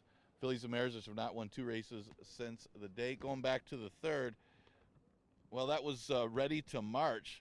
First time out, battled all the way with Disengage, and it was those two all the way, and Ready to March able to prevail in his first ever race. So good effort by that one. It was Louis Perez for trainer James Chapman to start off pick 3. We go to the fourth, and remember, this starts the pick 6, and there is pretty decent carryover, over $20,000 into the jackpot pick 6 pool. You do have to have that one unique ticket in order to take down the whole entire pool, which includes that carryover. So I expect it to grow past 20,000 as you get some play in today. And if you do hit it, you're looking at a pretty good score, especially for a 20-cent wager. See what happens. 5,000 claimers the fourth. And we look at the odds on the board right now. The 4-horse Chillin' with Friends getting some play. Had a series of seconds, 3 in a row, before finally breaking through when able to sit off Grass Miss and just go by without much resistance in that race. Stepped up last time to face allowance competition going long. Didn't embarrass herself as she wasn't that badly beaten in that race. It was much tougher than what she'll face in here. So she's a major player, and she is at odds of even money. Well, the 6, I'm a Good Looker, figures to be the speed here. She's certainly a better horse when she can make the lead. She's usually better going long because she usually makes the lead going long. Going short, not necessarily if there's other speed types in there. Well, good fortune last time is she had the rail, and I believe the other speed, I think it was Graspus, had the outside, and she was able to, the other one didn't break very well, and she was able to get a relatively easy lead for the 5.5. A little tougher task today, going 6 furlongs, but it doesn't seem to be a lot of speed inside of her that she may be able to make the lead. And it's not like she hasn't won going 6 furlongs before. She's got 6 victories in her career. So see if she clears. If she breaks well and gets the lead, she could be dangerous. Peggy Sue ran against the boys last time. I think you can draw a line through that last race going long. She'll shorten up here after 3 straight route races. And again, no chance last time. She did finish behind Chillin' with Friends when they went long back on June 1st. But she should be very competitive against this field. Not a lot of early speed, so expect her to be closing late, as everybody is after I'm a Good Looker. But back in the proper spot, we'll call it, that she could be very dangerous in here and should be respected at least to make the number. So 10 minutes to post for the 4th Exacta Super Daily Double Pick 3, and the Pick 6 with that carryover pool of over $20,000 begins with this race.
Race 4, 6 mares, $5,000 claimers, now winners of 2 races in the past 6 months.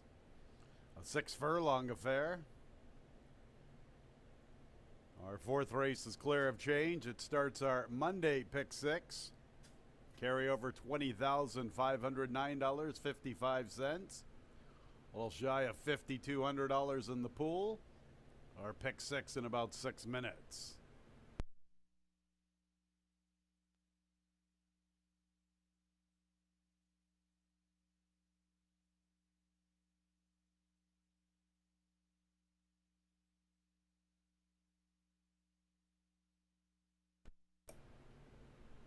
And here's the field, beginning with the 1, Peggy Sue and Jose Baez.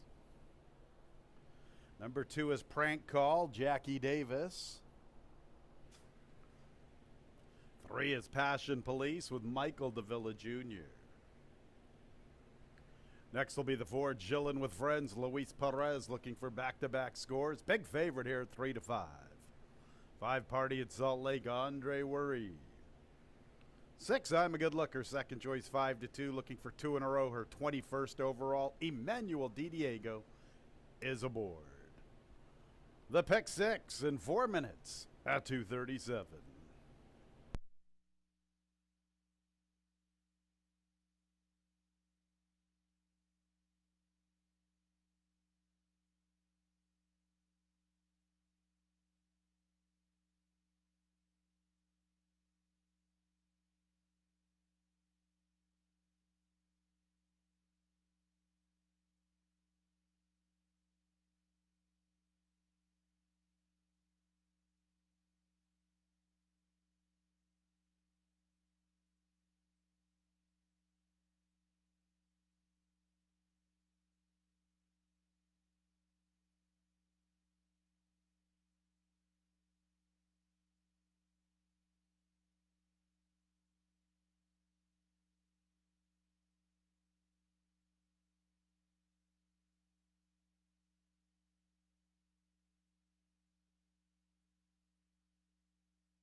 Two minutes, post time in 2 minutes.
entering the gate.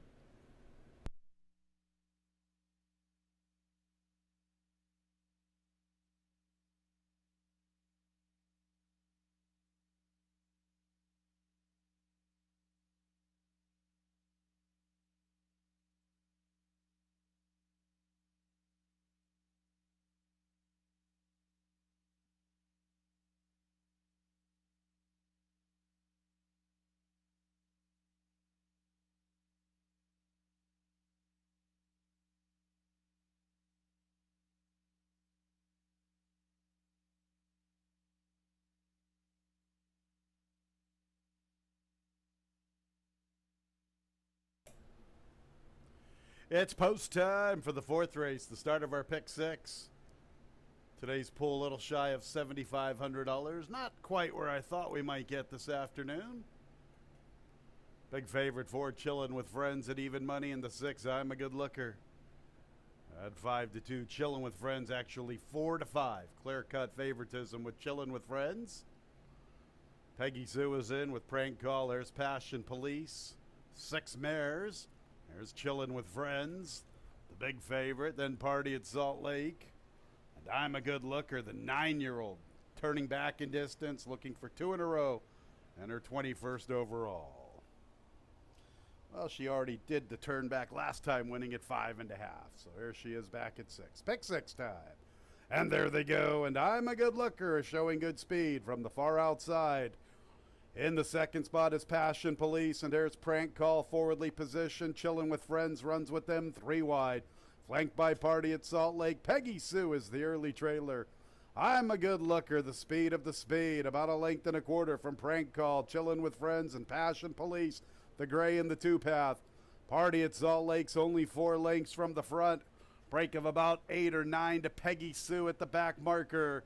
22 4/5 for I'm a good looker. Pretty soft for her at the 3/8. Passion Police a length back in second. Third is Prank Call. Chillin' with Friends is more than 3 off the lead midway through the turn. 3.5 to Party at Salt Lake. Another 4 lengths to Peggy Sue's trying to wind up from the back. 46 4. Pretty soft for I'm a good looker. Prank Call has worked off the rails. She's into second. I'm a good looker has to deal with Prank Call, who's running a big one. I'm a good looker as the lead. Prank Call's trying to come and get her. Prank Call to the outside of I'm a good looker. Prank Call, I'm a good looker. Prank Call up to the front. Prank Call at 11-1. Her 10th career score. I'm a good looker second. Then Passion Police and Peggy Sue.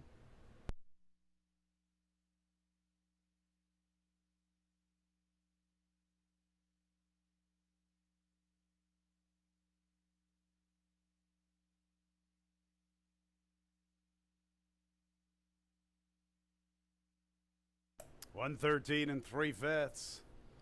Number 2, Prank Call in an upset, 11-1 to start the pick six. Second place 6, I'm a good looker. 22 4, 46 4. No excuses for I'm a good looker this afternoon. Third place number 3, Passion Police. Photo signs up for fourth. Fourth is tight. Peggy Sue or Party at Salt Lake. 113 65 100ths. The final time.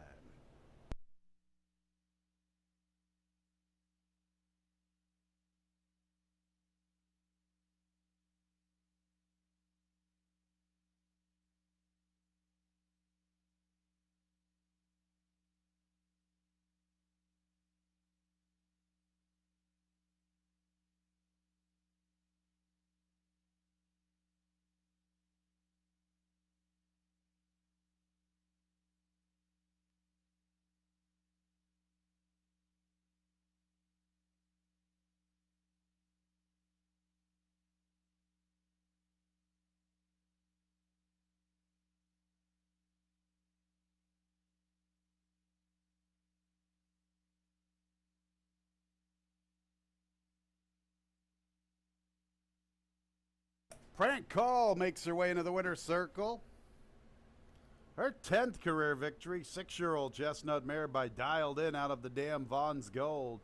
Owned by Ed Schatzel, winning trainer John Tebbett, winning jockey Jackie Davis, a Kentucky bred by David Hager the second.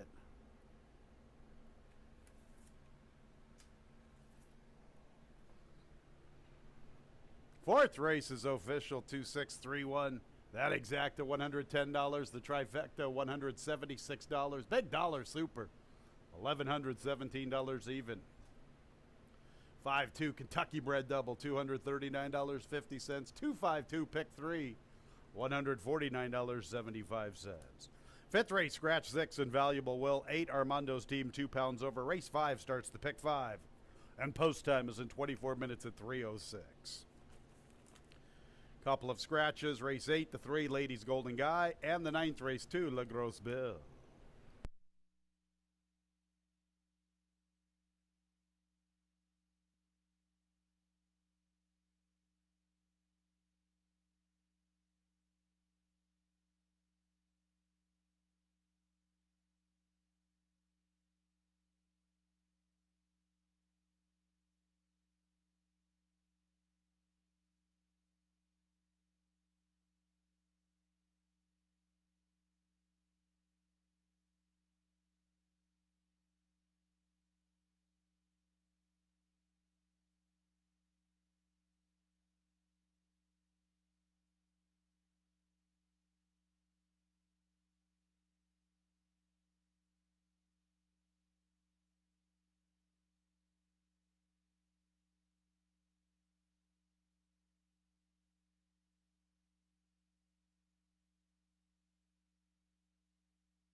13 minutes to post for race number 5.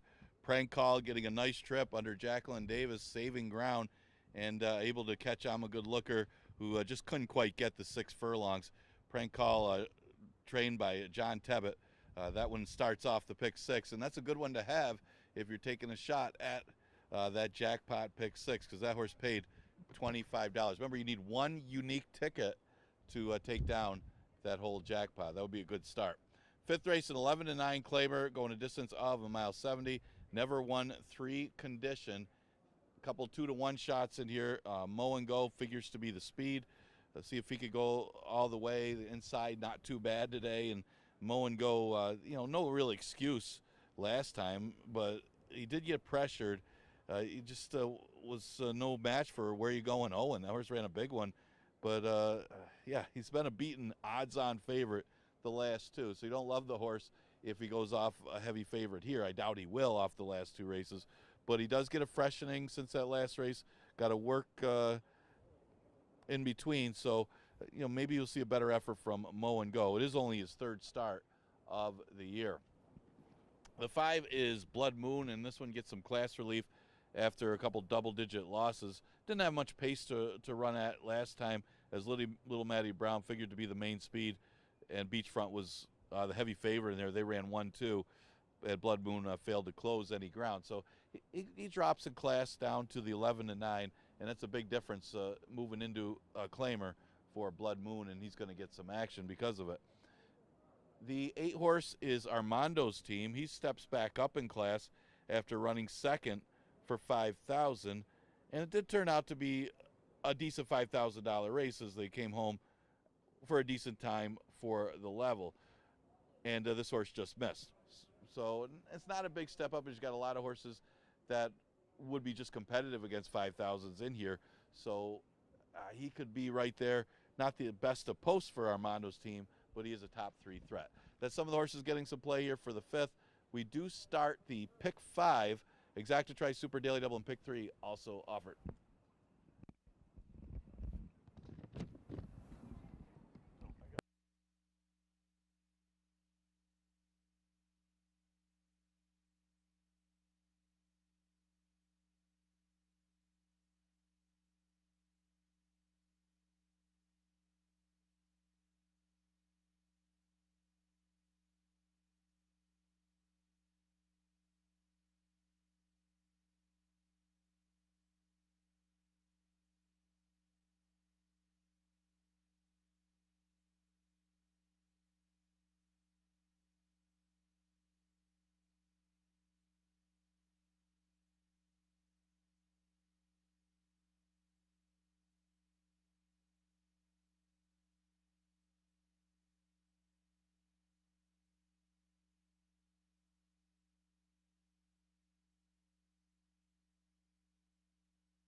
Fifth race, 1 mile and 70 yards. 3-year-olds and up now, winners of 3 races. Claimers 11 down to 9,000. Scratch the 6, Invaluable Will.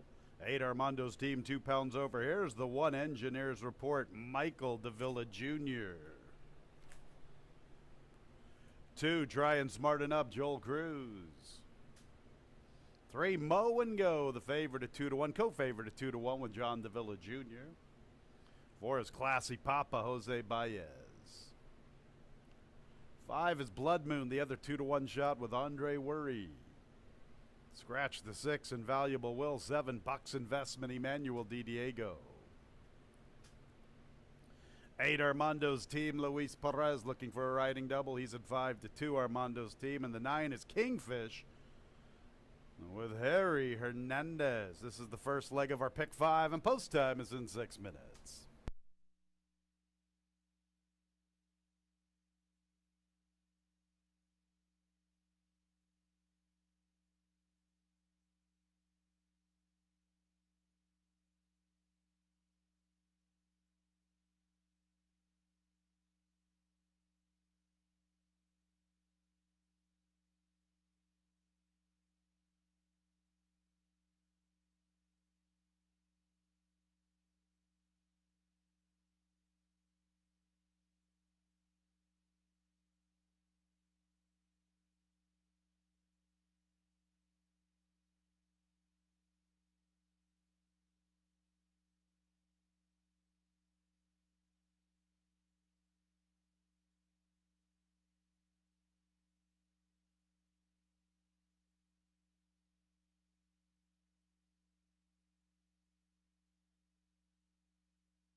Three minutes post time in 3 minutes.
Two minutes until post time. Under 2 minutes.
nearing the gate.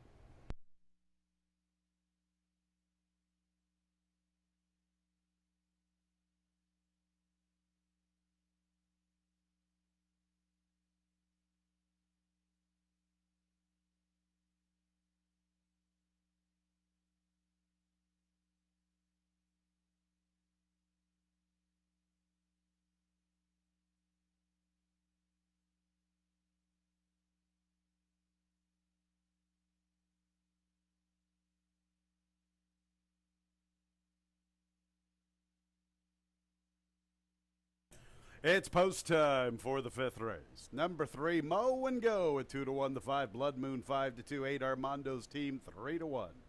Field of 8 arriving at the gate. Engineer's Report is in with Try and Smarten Up and Mow and Go. Next will be Classy Papa for Brooke Ficarella.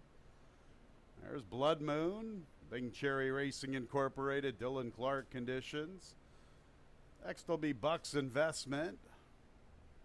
Then Armando's Team and Kingfish will be the last of 8. Mow and Go at 9-5. Blood Moon and Armando's Team are both 3-1, and Classy Papa is 4-1 in the wagering. Kingfish to the outside. Pick 5 time. And there they go, and Mow and Go made a mess of the start. He comes away in last. An Engineer's Report is out for the lead with Classy Papa. Mow and Go is going to try to make a quick recovery. He vies for third inside of Bucks Investment. From the inside is Try and Smarten Up. He's not showing pace this afternoon. Farther out, Armando's Team, then Kingfish, and Blood Moon's the last of all. So it's Engineer's Report who has the lead from Classy Papa. Mow and Go broke very awkwardly. He's third, rating right behind Engineer's Report, and Bucks Investment is fourth. The sprinter on the stretch out's not going. He's vying for third. Armando's Team's a little deep entering the backstretch. Try and Smarten Up from off the pace, saving ground. They're starting to bunch up front. They must be going pretty slow. 25 seconds the opening quarter. The last two are Blood Moon and Kingfish. So it's Engineer's Report from Classy Papa. Try and Smarten Up with a very awkward race. Had to check off heels. Now here is Blood Moon, who's gone from last to vie for first with a strong middle move and a wide charge. And here's Blood Moon up to the front from Engineer's Report and Classy Papa. In fourth is Bucks Investment with Armando's Team. Then go to Kingfish, Mow and Go, and not today for Try and Smarten Up. Blood Moon trying to sustain this wide circling move. Engineer's Report got a soft pace. He's not done yet. Armando's Team comes a-calling. Also there, Bucks Investment. Mow and Go tries to get involved, re-rallying along the inside. Classy Papa's in tight. Farther out, Kingfish. They're coming from every which way but loose. Here's Armando's Team. Here's Mow and Go. Armando's Team and Mow and Go. Mow and Go and Armando's Team. Mow and Go, Armando's Team and Mow and Go. And who do you like? Holy Toledo, that's close. Mow and Go or Armando's Team. Kingfish third, Blood Moon fourth.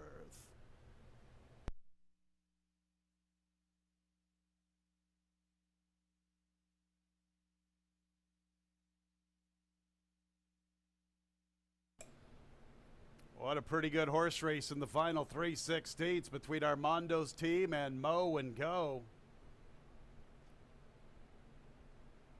Mow and Go had that awkward start. Armando's Team, these two hook up past the 8th pole. Furious drive to the line, looking at the slow-mo replay. I still don't know who I like. It's very tight. Mow and Go or Armando's Team. 146 and 58 100ths, the final time.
Still waiting for the photo. Stewards have just notified me the inquiry sign is going up on the board. Stewards want to see what happened in the stretch. A lot of commotion going on. Inquiry signs up on the board, coming up on the board. Hold all tickets.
Still waiting for results of the photo. Very, very tight. Both jockeys unwilling to get off of their respective mounts. Photo's been taken by Stephanie, our track photographer, with Bow and Go. Going to get a quick shot here of Armando's team.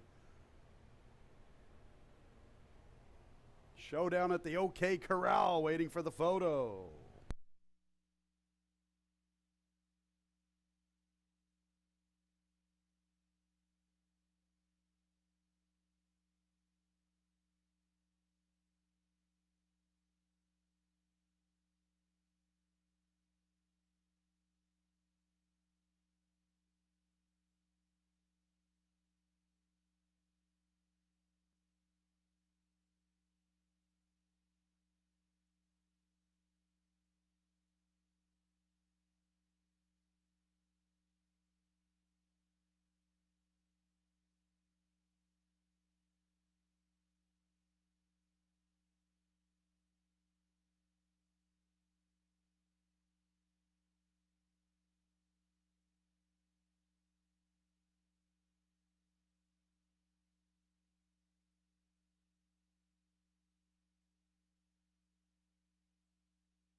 Once again, fans, we are still waiting for the photo.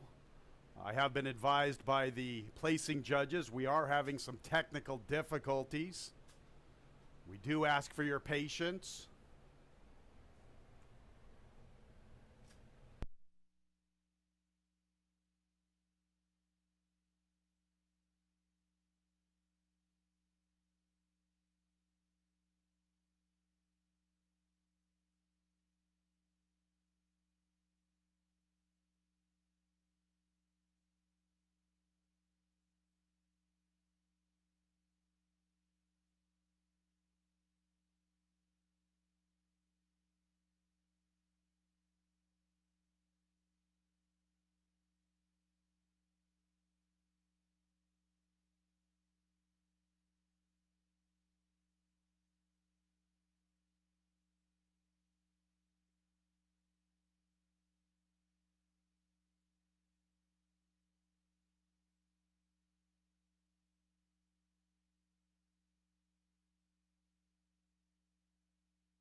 All right, fans, I have been notified.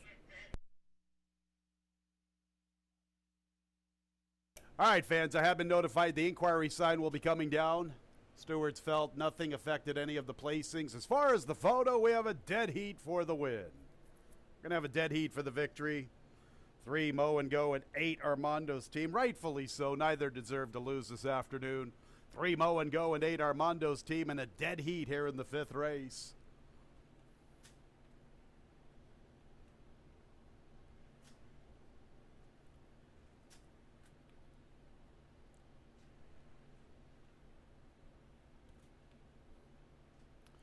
Dead heat 3 and 8. Mow and Go 8 Armando's team. Dead heat 3 and 8. Third place 9 Kingfish. Fourth place 5 Blood Moon.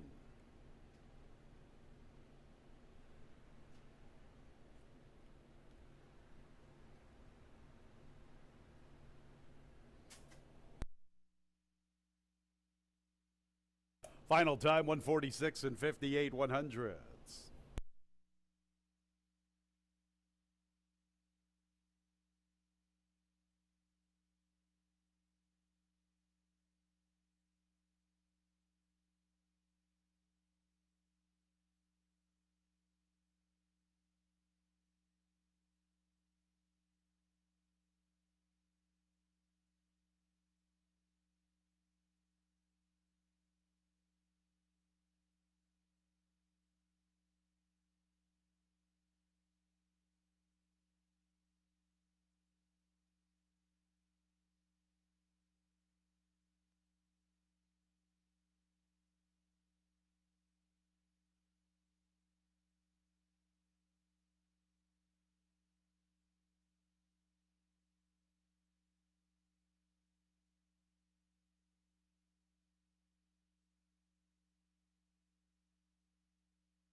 And it's official. Dead heat 3 and 8 Mow and Go Armando's team. Third place 9 Kingfish. Fourth place 5 Blood Moon. 3-8 exact to get back to that payoff. Let's go to that dollar super. 3895 $191. 8395 super $171. 2-3 double $51.50. 2-8 double $71.50. 5-2-3 pick 3 $166. 5-2-8 pick 3 $129.25. Early pick 4 2 with 5 with 2 with 3 6 8 $324.50. 3-8 exact to $14.80. 8-3 exact to $12.80. 3-8-9 trifecta $30. 8-3-9 trifecta $27.37. All right, what a race in the 5th. On to race 6. Race 6 will start our late pick 4. And in the 6, number 7, Sleepy Joe, 1 pound over the weight. Post time in 21 minutes at 3:40.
They're coming onto the track for the 6th, and here's the field. Number 1 is Interstate. Luis Perez looking for 3. Co-favorite at 2-1. The 2 is Book of Delancey with Rudy Ignacio. 3 is Go Cash Go, Andre Worry. Next will be the 4, Global Trouble Coco, Joel Cruz. Here's the 5, the Big Gray, John Davila Jr. looking for a riding double. Co-favorite at 2-1 with the 1. On to the 6, K&G, Jose Baez. K&G is the only one not covered for the pick 3 starting in the 4th. The 7 is Sleepy Joe, Emmanuel Di Diego, 1 pound over the weight. Elmar Loaiza looking for another winner. There's the 8, Starship Oreo, Harry Hernandez. 9 is Rusty D, Tammy Permarini. Race 6, 3-year-olds and up, maiden special weights, 1 mile and 70 yards. Once again, the overweight 7, Sleepy Joe, 1 pound over. First leg of our late pick 4. Post time in 4 minutes.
Two minutes, post time in 2 minutes.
One minute, post time in a minute.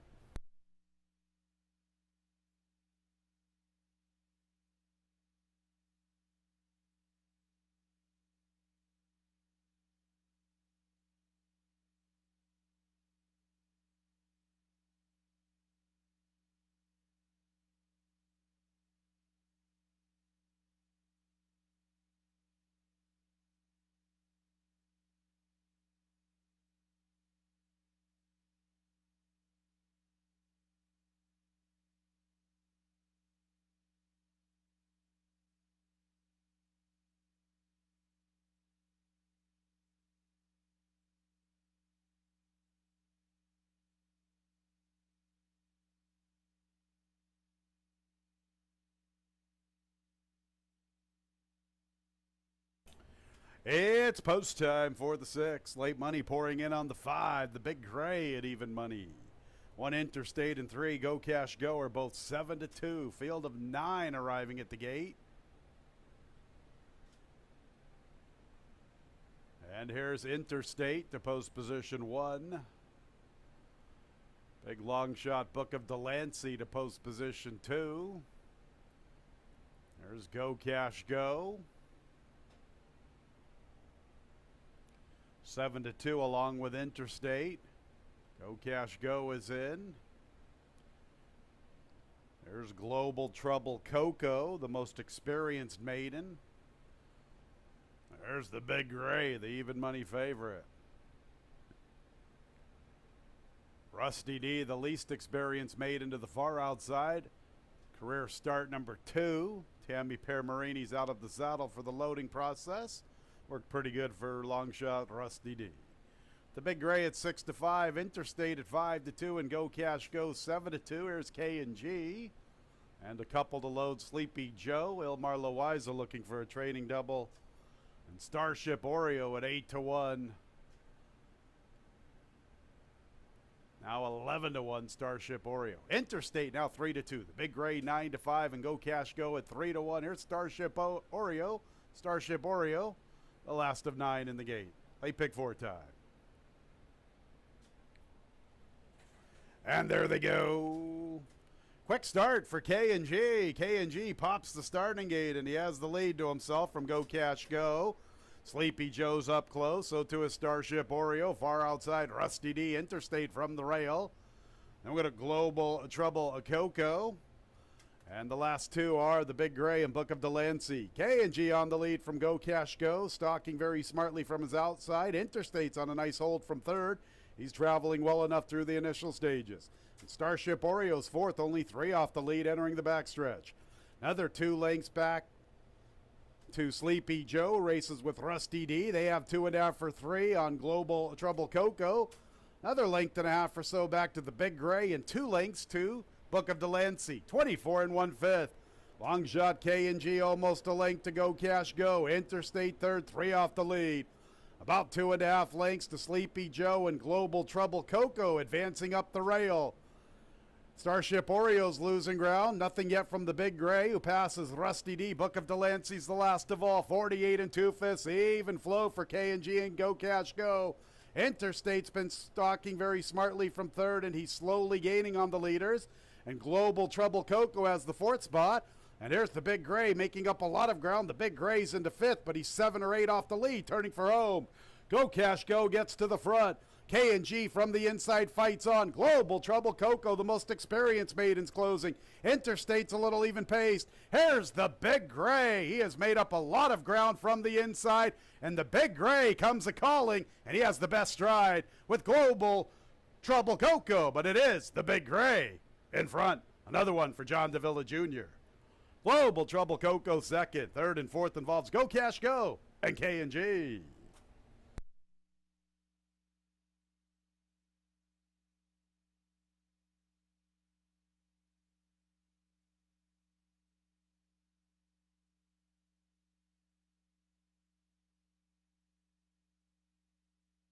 $144 4/5. Number 5, the Big Gray, is the unofficial winner. 2nd place to the 4, Global Trouble Coco. Glad I don't have to call him the rest of the day. And a photo 3rd and 4th. Make sure to hold all tickets.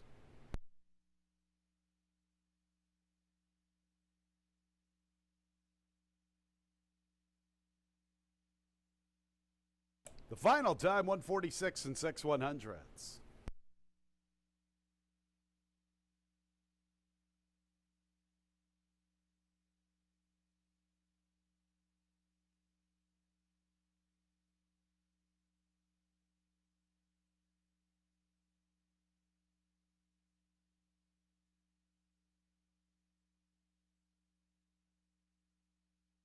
Third place, number 3, Go Cash Go. 4th place, number 6, K&G.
Entering the winner's circle is number 5, the Big Gray, 3-year-old Gray Aron Gelding by Mizzen Mast out of the Damn Pure of Spirit. Owned by Paul Braverman and Michael Leiden, winning trainer Jeremiah Englehart. Another one for John Davila Jr., Kentucky bred by McGregor Brothers. The Big Gray at 2-1.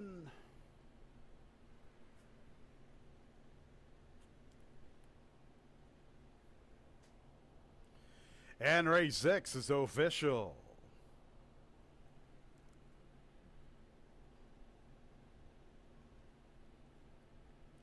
$5-4 exacta, $96.50. 5-4-3 trifecta, $93. Dollar super, 5-4-3-6, $1,106 even. 3-5 John Davila Jr. double, $16.40. 8-5 double, $11.60. 2-3-5 pick 3, $40.12. 2-8-5 pick 3, $35.37. Seventh race starts the late pick 3. Number 5 Amity Island, 1 pound over. Seventh race in 23 minutes at 4:10.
So we got 13 minutes to post for race number 7, and that was a good effort by the Big Gray. Came from way back.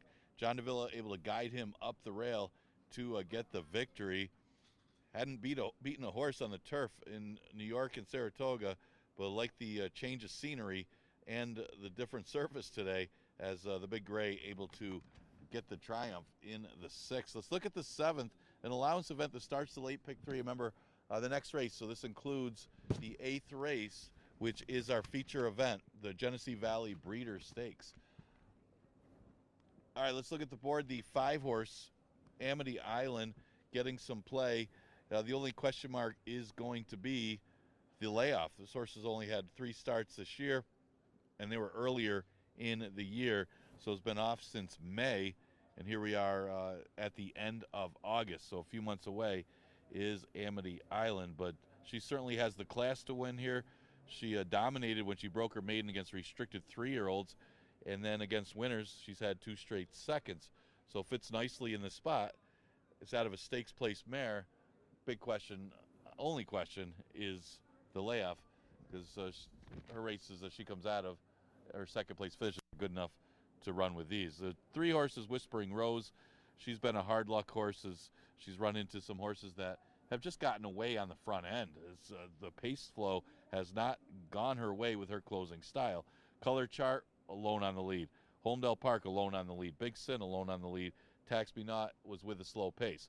So maybe today she'll get enough of a pace to chase that she can get the victory and break through from this second and third itis that she's had the last 5 starts, and 5 starts at Finger Lakes. One positive to that, she's never missed the board in 5 races at Finger Lakes.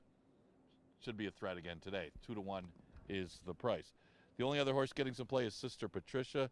Has shown absolutely nothing since coming back to Finger Lakes. Again, she was behind that slow pace last time, but she was closer to it than some of the other ones, as it was her stablemate that set the slow pace, talking about Color Chart, so she just kind of tried to follow the leader before fading. She had been facing some tough horses in New York, so maybe she'll wake up a little bit today, making her 3rd start off a little bit of a layoff and getting Davila back for this race. So she's at odds of 3-1. There's some of the horses getting some action for the 7th. Starts the last pick 3, which includes our feature. Exacta Tri Super and Daily Double also offered.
Here we go again. Another outrace. A lot of two-turn affairs this afternoon. Seventh race, 1 mile and 70 yards. Allowance conditions, New York breds. First state bred condition. Here they are. 1 Dancing Slippers, Kevin Navarro. 2 is Troll Crossing, Harry Hernandez. 3 is Whispering Rose, co-favored at 8-5. Oscar Gomez is in the irons. 4 is Smart Broad, Jeremiah Flores and Bruce Anderson looking for doubles. They got there in the opener with Analyze Your Luck. 5 is Amity Island, the other 8-5 shot, now 3-2 with Andre Worry, 1 pound over. 6, I'm Gonna Win, Luis Perez looking for 3. And the 7 is Sister Patricia, John Davila Jr. looking for 3 in a row. Chris Engelhardt a trading double. This race starts our late pick 3. And post time is in 5 minutes at 4:10.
Three minutes, post time in 3 minutes.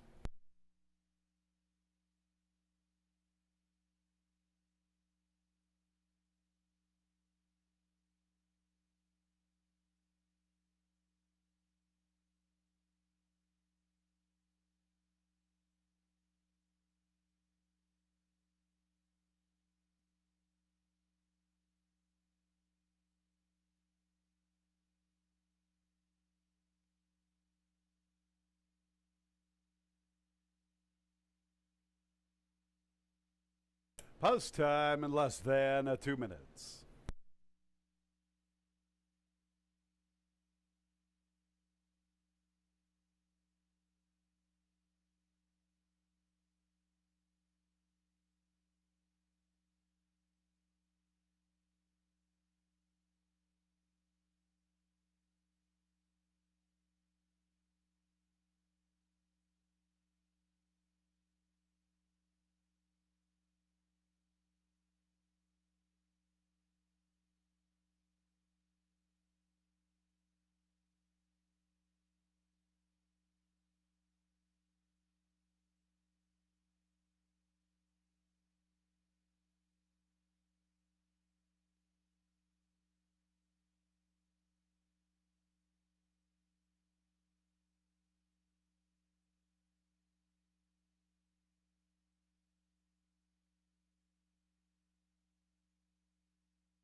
Ladies and gentlemen, we have a late scratch on advice of the track veterinarian and by order of the stewards. Late scratch 7, Sister Patricia.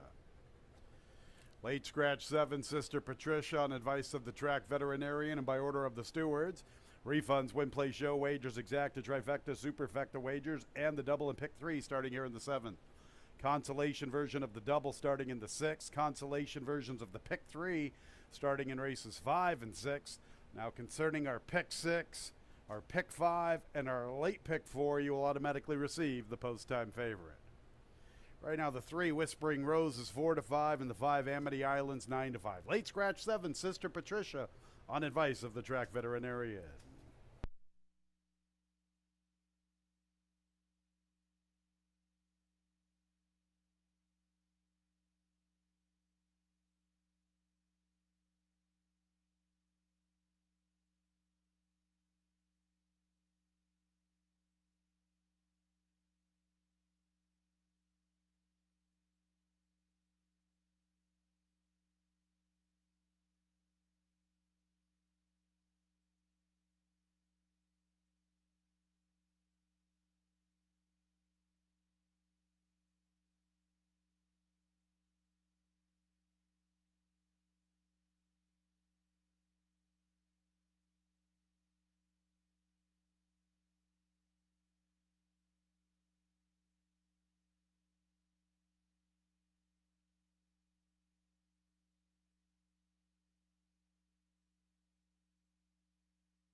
Nearing the gate.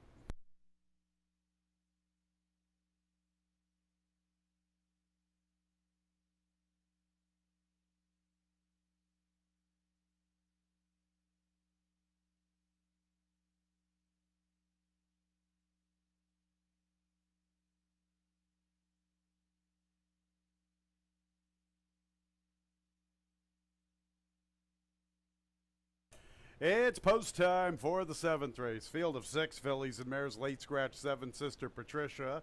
Right now, number 3, Whispering Rose, maintains her role as the favorite at 4-5. 3-year-old filly Amity Island, the 5, is 9-5, the second choice. Dancing Slippers is in with Troll Crossing. Here's the favorite, Whispering Rose. Boy, she's had some troubled trips and lack of pace to chase when finishing second in this condition in her last 3 races, so she's ready to break through. One of these days, Smart Broad's in. There's Amity Island, and I'm going to win to the outside. Whispering Rose, 6-5, Amity Island, 3-2, and there they go. Troll Crossing with a swift start, and she's all alone on the lead. Smart Broad is close. Here's Amity Island, third. I'm going to win a little deep. Dancing Slippers, the gray against the rail, and Whispering Rose is the early trailer. She is in touch, though, this afternoon. A little more than 3 lengths off the lead at the 7/8.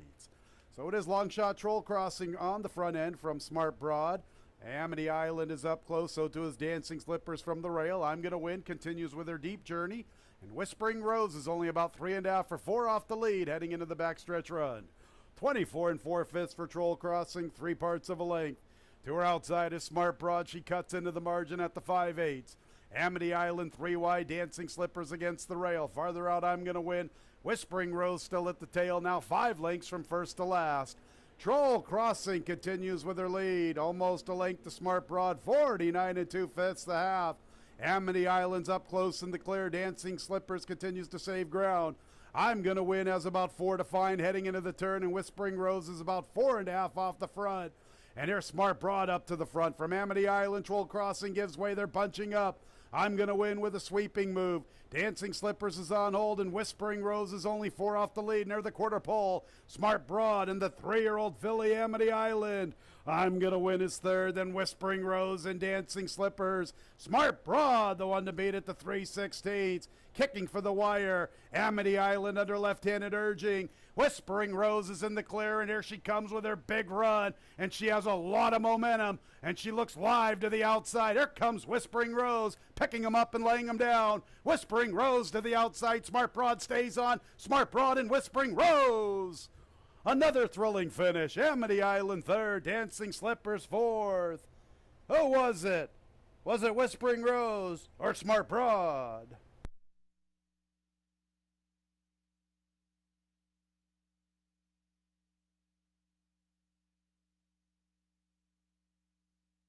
Another good horse race. Smart Broad up close to the soft pace set by Longshot Troll Crossing.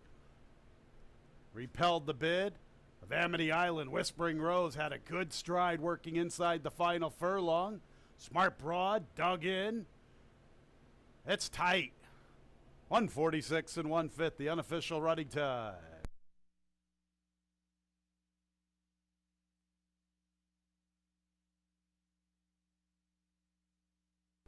The final time, 146 and 23 100ths.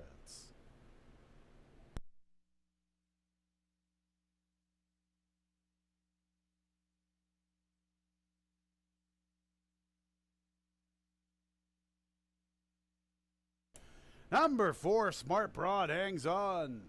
Second place 3, Whispering Rose. Third place 5, Amity Island. Fourth place number 1, Dancing Slippers.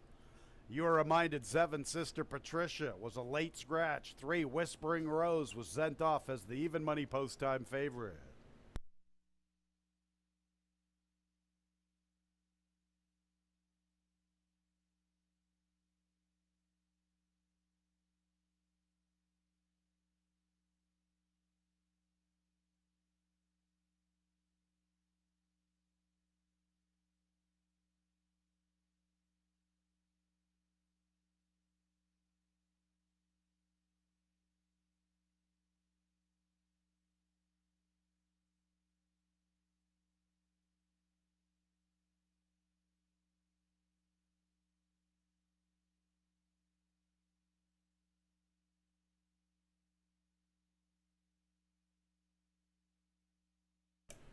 Seventh race is official, 4-3-5-1. 4-3-5-1 up on the board. There's Smart Broad. 5-year-old Gray-Roan mare by Encaustic out of the dam, a Smart Punch. Owned by Bruce Anderson and Laurel East. Training double for Bruce. Riding double for Jeremias Flores. New York bred by co-owner Laurel East along with Jason Warner. 4-3 exacta, $18.40. The trifecta, 4-3-5, $8.50. Dollar Super 4-3-5, $135.50. 5-4 double, $64. 5-7 consolation double, $7.40. 3-5-4 pick 3, $33. 8-5-4 pick 3, $16.87. 3-5-7 consolation, $4.45. 8-5-7 consolation, $3.30. Think I got it all. On to the 8th race, our Monday featured event, the $50,000 guaranteed Genesee Valley Breeder Stakes. 3-year-olds and up, New York breds. 1 mile and 1/16 the distance. Number 2, Courageous Contender, 2 pounds over. Scratch number 3, Ladies Golden Guy. This race begins our late daily double, the $50,000 guaranteed Genesee Valley Breeder Stakes, in about 22 minutes at 4:40.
Coming up on our feature race of the day, the Genesee Valley Breeder Stakes, $50,000 event for New York breds going a mile and a 16th after Smart Broad able to hold off Whispering Rose. Sometimes maybe a back wheel and exacta with Whispering Rose that you'll get it, as she had another second place finish today. Jeremiah Flores for trainer Bruce Anderson. That's a couple on the day for Bruce Anderson. I believe he also had the first race with Jeremiah Flores with Analyze Your Luck. So a good day for Anderson and Flores. And we look at the feature now, and the current favorite is the 6. That's I Love Jackson, coming up a second place finish behind a lone speed winner in Smooth Operation, who snuck away on the front end when the other speed scratched. That horse was alone, and I Love Jackson got to him late, but was unable to get by him, and ended up, that one was just too strong in the front end with the easy pace. Before that was a victory at Saratoga against $25,000 state breds. Fits nicely with his numbers here. He's at odds of 8-5. The 4 horse is Chowda, and this does look like the horse to beat, minus the layoff. Has been off a long time. Actually, only 2 starts since February of 2020, and that's once in August and once in October, and that's concerning. But the one start in August was a good third place finish in a New York Stallion Series stakes at Saratoga. Only one other start didn't fire at all, and now here he is 10 months later. Well, obviously he'd beat this field if he was on his game during his prime there as a 3-year-old last winter. I should say winter of 2020. But that's the question mark. Other than that, he's got a class edge on this group. Daneberry also has run against some tough competition, as this one ran against Open 25s when he was claimed back in May, and then came back with a third place finish. His last race wasn't so good, but now he returns to Finger Lakes, where he did have some success. He did win here in the past. He's had a couple in the money finishes. Daneberry right now at odds of 7-2. This Cat Can Fly, the 1 horse, is the other Jeff Engelhardt trainee, along with his stablemate I Love Jackson. And this Cat Can Fly actually ran a nice race. His first start at Finger Lakes this season, back on May 24th, coming in here from Parks. Now, he did have a little bit of a fitness edge on some of them, but he ran a really good time for the day and beat a decent field quite handily. I mean, Vouch turned out to be a nice one. Irish Valor is a good horse in that starter allowance condition, and this horse drew away from that group. If he can repeat that effort, he could run with his stakes caliber competition, and he's at odds of 5-1. Now, some of the horses getting some play for our feature race of the day, the Genesee Valley Breeder Stakes. We scratched the 3 Ladies Golden Guy.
Race 8 is our Monday featured event, the $50,000 guaranteed Genesee Valley Breeder Stakes. New York breds, 3-year-olds and up, 1 mile and 1/16. Scratch 3, Ladies Golden Guy. Number 2, Courageous Contender, 2 pounds over. This race starts our late daily double. Here's the field. Beginning with the 1, This Cat Can Fly. This Cat Can Fly is owned by Top Hat Thoroughbreds. He is conditioned by Jeffrey Engelhardt. His jockey is Jackie Davis. Number 2 is Linda Dixon's Courageous Contender. Linda is the trainer. The jockey is Luis Perez. Scratch the 3, Ladies Golden Guy. Number 4 is Chowda, owned by Eddie F's Racing, conditioned by Gary Siaka. John Davila Jr. has the assignment. Second choice at 2-1. 5 is Daneberry, owned by Ben Mondello, conditioned by Wayne Potts. Kevin Navarro is the pilot. 6 is I Love Jackson. He's the favorite at 8-5, owned by KCK Racing Stable, Jeffrey Engelhardt, and Final Turn Racing Stable LLC. Jeffrey Engelhardt is the trainer. The jockey is Andre Worry. And the 7 is Run for Boston, owned by Stony Brook Farm Trust and Frank Anetti Jr., conditioned by Beth Miller Zoll. The pilot, Joel Cruz. Field of 6 in the $50,000 guaranteed Genesee Valley Breeder Stakes. Our Monday feature here at Finger Lakes Gaming and Racetrack, and post time is in 4 minutes at 4:40.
Two minutes post time in about 2 minutes.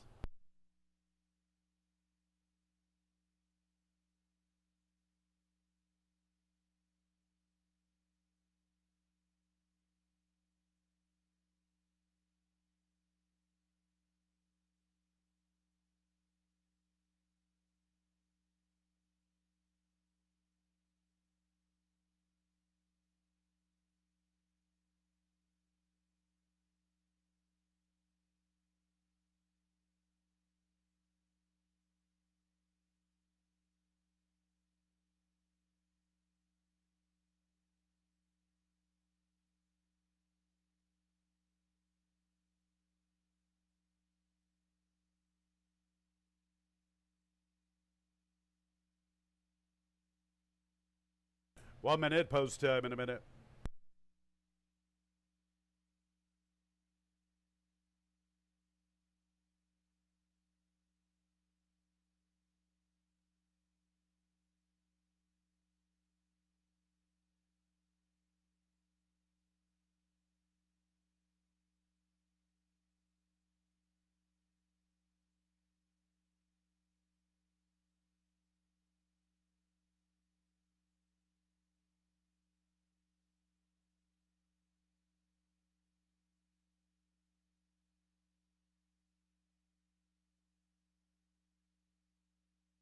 It's post time for the Monday feature, the $50,000 guaranteed Genesee Valley Breeder Stakes. Great wagering battle between 3 of the 6. 4 Chowda, 5 Daneberry, and 6 I Love Jackson. I Love Jackson and Daneberry are both 2-1. Chowda's 5-2. Current favorite by $58 is the 6 I Love Jackson. This Cat Can Fly is in, stablemate to I Love Jackson. Courageous Contender moves forward. Here's Chowda. Up next will be Daneberry. Then I Love Jackson and Run for Boston.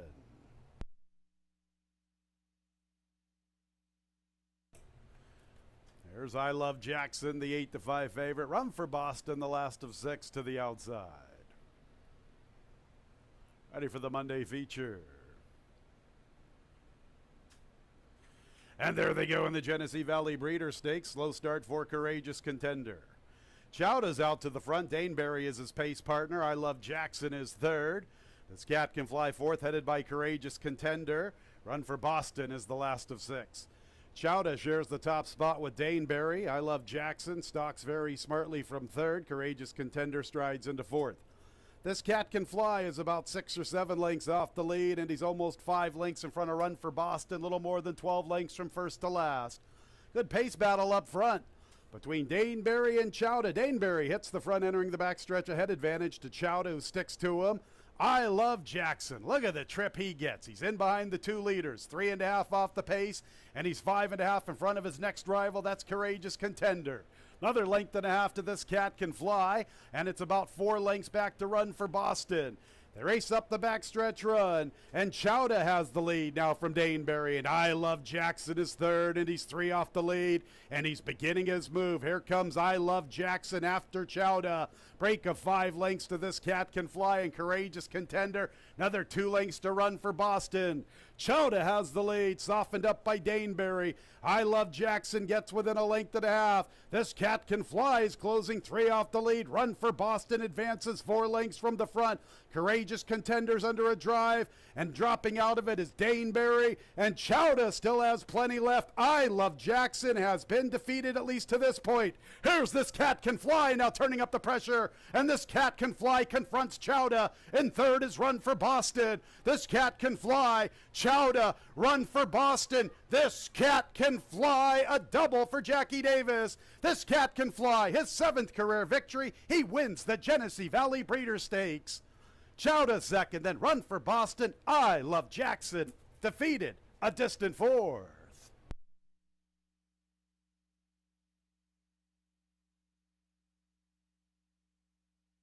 It's the other Jeffrey Englehart trainee, number 1, this Cat Can Fly. Jackie Davis, 5-1.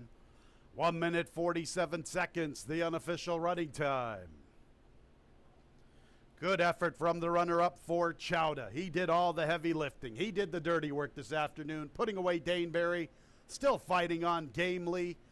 This Cat Can Fly took advantage, and this Cat Can Fly is the unofficial winner from the 4 Chowda. 3rd place 7, Run for Boston. 4th place 6, I Love Jackson. 1 minute 47 and 8/100ths the final time.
In the winner's circle is the one, This Cat Can Fly. His 7th career victory. He is a 6-year-old.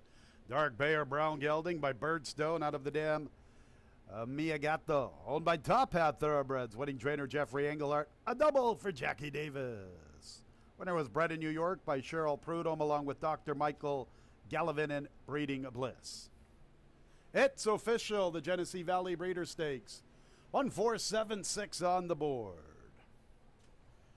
That exact is worth $60. The trifecta, $54.12. Directing your attention to the winner's circle with the trophy presentation for the Genesee Valley Breeder Stakes is Mr. Jack Keller, Clerk of Scales here at Finger Lakes Gaming and Racetrack, our designated trophy presenter of the 2021 season. Congratulations to Top Hat Thoroughbreds. This Cat Can Fly. Jeffrey Engelhardt, Jackie Davis, they win the Genesee Valley Breeder Stakes.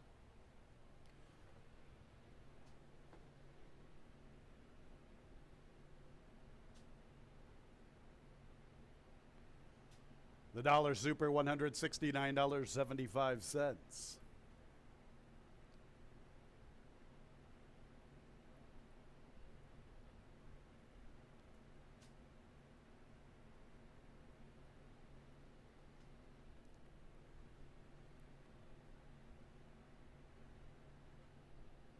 About some next page of prices, perhaps. That's where we've got the double and the pick 3 and all that good stuff.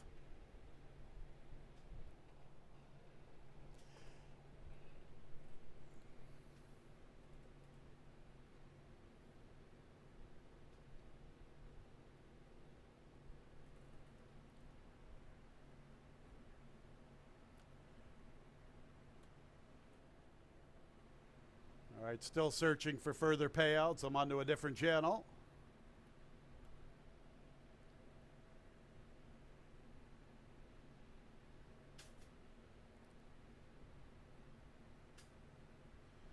The double 4-1, $163. 541 pick 3, $110.12. 571 consolation pick 3, $17.87. One more race to go on the Monday card. Scratch the 2 La Grosse Belle. The nightcap in 22 minutes at 5:09.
11th post for the last race on today's card. Congratulations to the connections of This Cat Can Fly, Top Hat Thoroughbreds, Jeff Engelhart, Jackie Davis from Off the Pace guided that one to the victory. This Cat Can Fly takes the Genesee Valley Breeder Stakes at a pretty decent price. I think it was 5-1 in race number 8. Now we look at the last, but before then, just a reminder, we are running Monday through Wednesday for the rest of this month and the first couple weeks of September. Then we'll add Thursdays to the schedule. But for now, Monday through Wednesday, live racing. So next live day will be tomorrow with a 110 first post. The last race, a 5,000 claimer going a distance of 6 furlongs. We did scratch the 2 LaGrosse Bill. The current favorite is just a lukewarm favorite in a wide open last race, the 4 Drama's Boy, who comes off a good number last time, winning the 1 in 6 months condition. So now moves to the tougher spot here, but dominated, defeating a decent field. Full Faith and Credit came back to win against a soft group, but did come back to win. It's hot out, always tough in that condition. So he did beat a decent field. He got a nice trip behind what turned out to be a decent pace, but second start off the layoff woke up a little bit. He's an old-timer now at age 7, but an expensive horse that has gotten second a lot throughout his career, but a top 3 threat here, and he certainly exploded for that victory last time. Fed Fever, this horse turned back in distance last time, got a nice pace in front of him, and took advantage and drew away to the victory. A lot tougher field today for Fed Fever, but looking for 2 in a row, and another good trip could put him right there. The A-horse is Horde for former jockey David Rivera, as Jackie Davis looks for 2 in a row. Horde took advantage of a pace and closed against a much easier field in his last start, but he does have a little class running in starter allowance competition last year. One thing with Horde, though, he's a horse that steps up on an off track, and today he'll get a fast racetrack, and that might make it a little more difficult for Horde, but he's got to hope that Margarita Sunrise and other speed backs up to him, because he's another one that's a late player. So 9 minutes to post for the last race on the card. Exacta-Try and Super offered. Scratch the 2 LaGrosse Bill.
One more race to go on the Monday card. Our 9th and final. The nightcap is a 6 furlong affair. 3-year-olds and up, non-winners of a race in the past 6 months.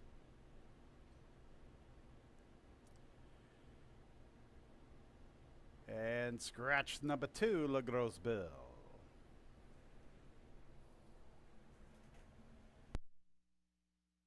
Post time in about 6 minutes.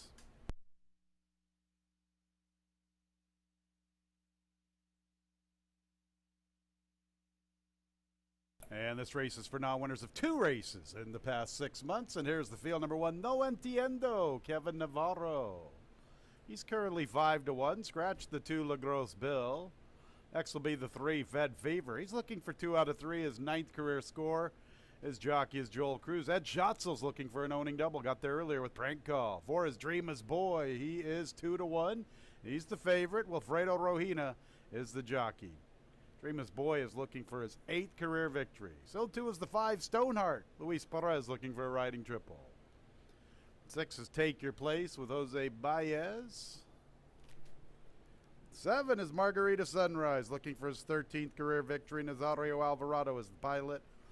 And the 8 is Horde. He's looking for 2 in a row and 8th overall. Jackie Davis looking to sweep the late double, get 3 on the Monday card. Jackie just won the Monday feature with This Cat Can Fly in the Genesee Valley Breeder Stakes. The nightcap in about 5 minutes.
1 minute post time in less than 1 minute.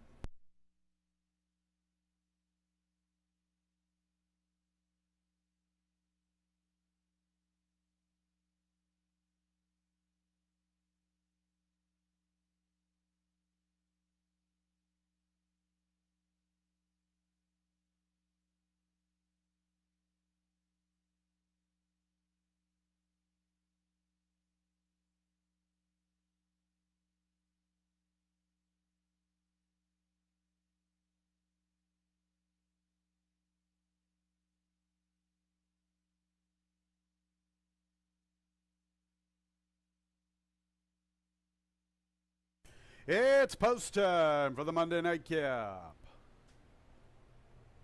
Number 4, Dreamer's Boy at 5-2. 3, Fed Favor, 3-1. Ed Schatzel looking for an owning double.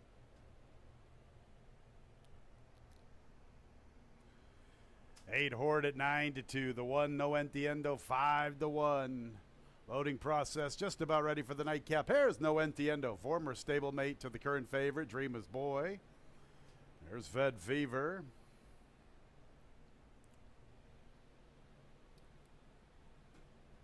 Dreamer's Boy. His best race makes him one tough individual. 5-2. Co-favored with Fed Fever. Fed Fever looking for his 9th career victory. Dreamer's Boy is in search of his 8th career score. So too is Stoneheart. He's into the starting gate. Take Your Place. Former stablemate to Fed Fever. He's looking for his 10th career victory. Next will be Margarita Sunrise.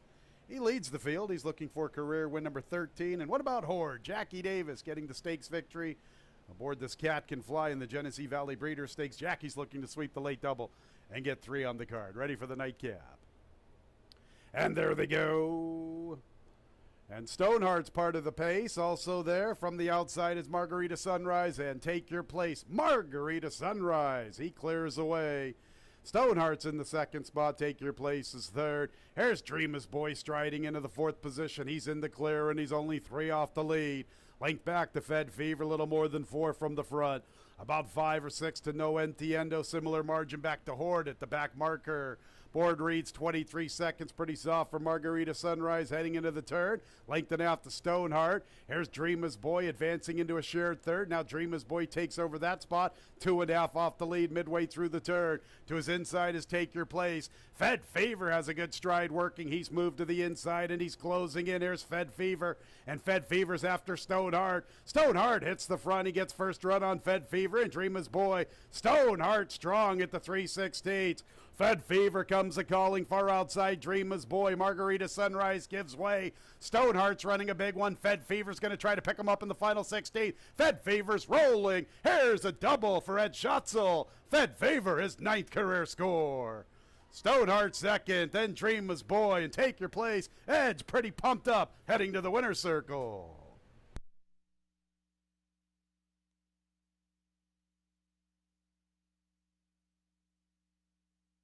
That's a big run from Fed Fever. 111 and 91 100ths, the final running time. Fed Fever got all the late play down to 8-5. Second place 5, Stoneheart ran a big race in defeat. Third place 4, Dreamer's Boy. Fourth place 6, Take Your Place.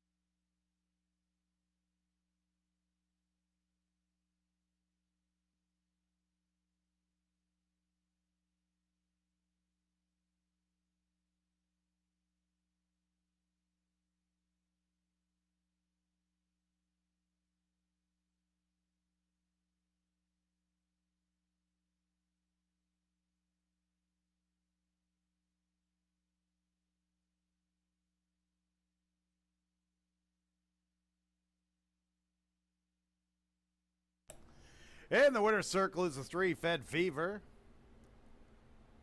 And that's 2 in a row in his 9th career victory. 5-year-old dark bear brown gelding by Fed Biz out of the dam Ascot Mama. An owning double for Ed Schatzel. Winning trainer is Raphael Pass the Sugar Rohina. Winning jockey Joel Cruz. There's another Kentucky bred on the card. This one was bred by TF Van Meter. Pass the Sugar. 3546 unofficially in the nightcap.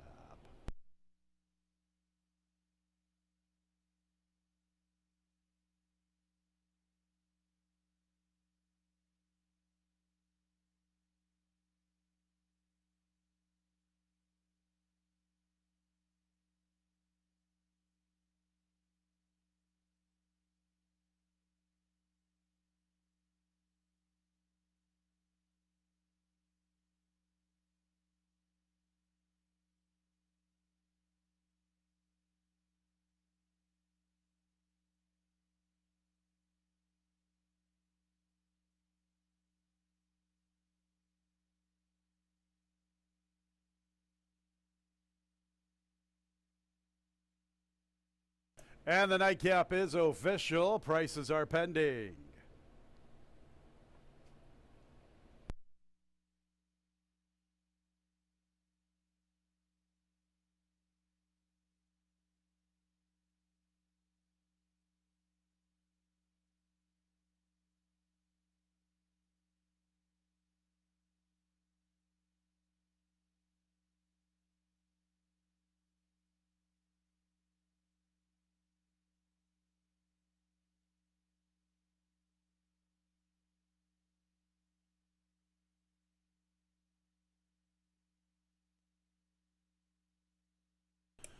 And prices are up on the board. 3.5 exact at $29.60. 3.54 trifecta $22.37. Dollar super $155.25. 1-3 late double $39.80. 4-1-3 late pick 3 $72.37. Late pick 4 combination $613.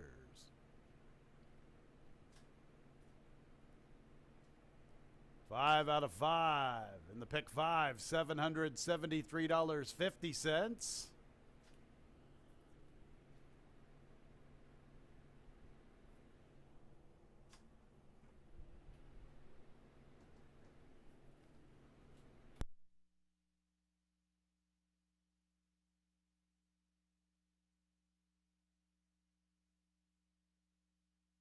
And the pick 6, $15,342.40.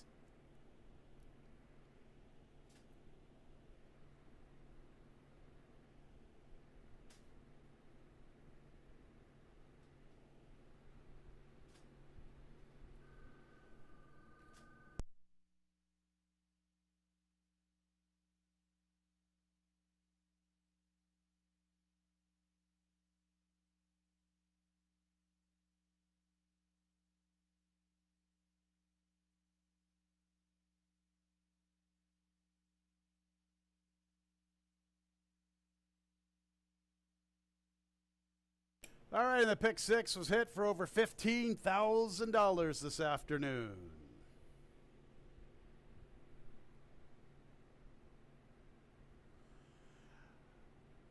Do it all over again tomorrow. First post at 1:10.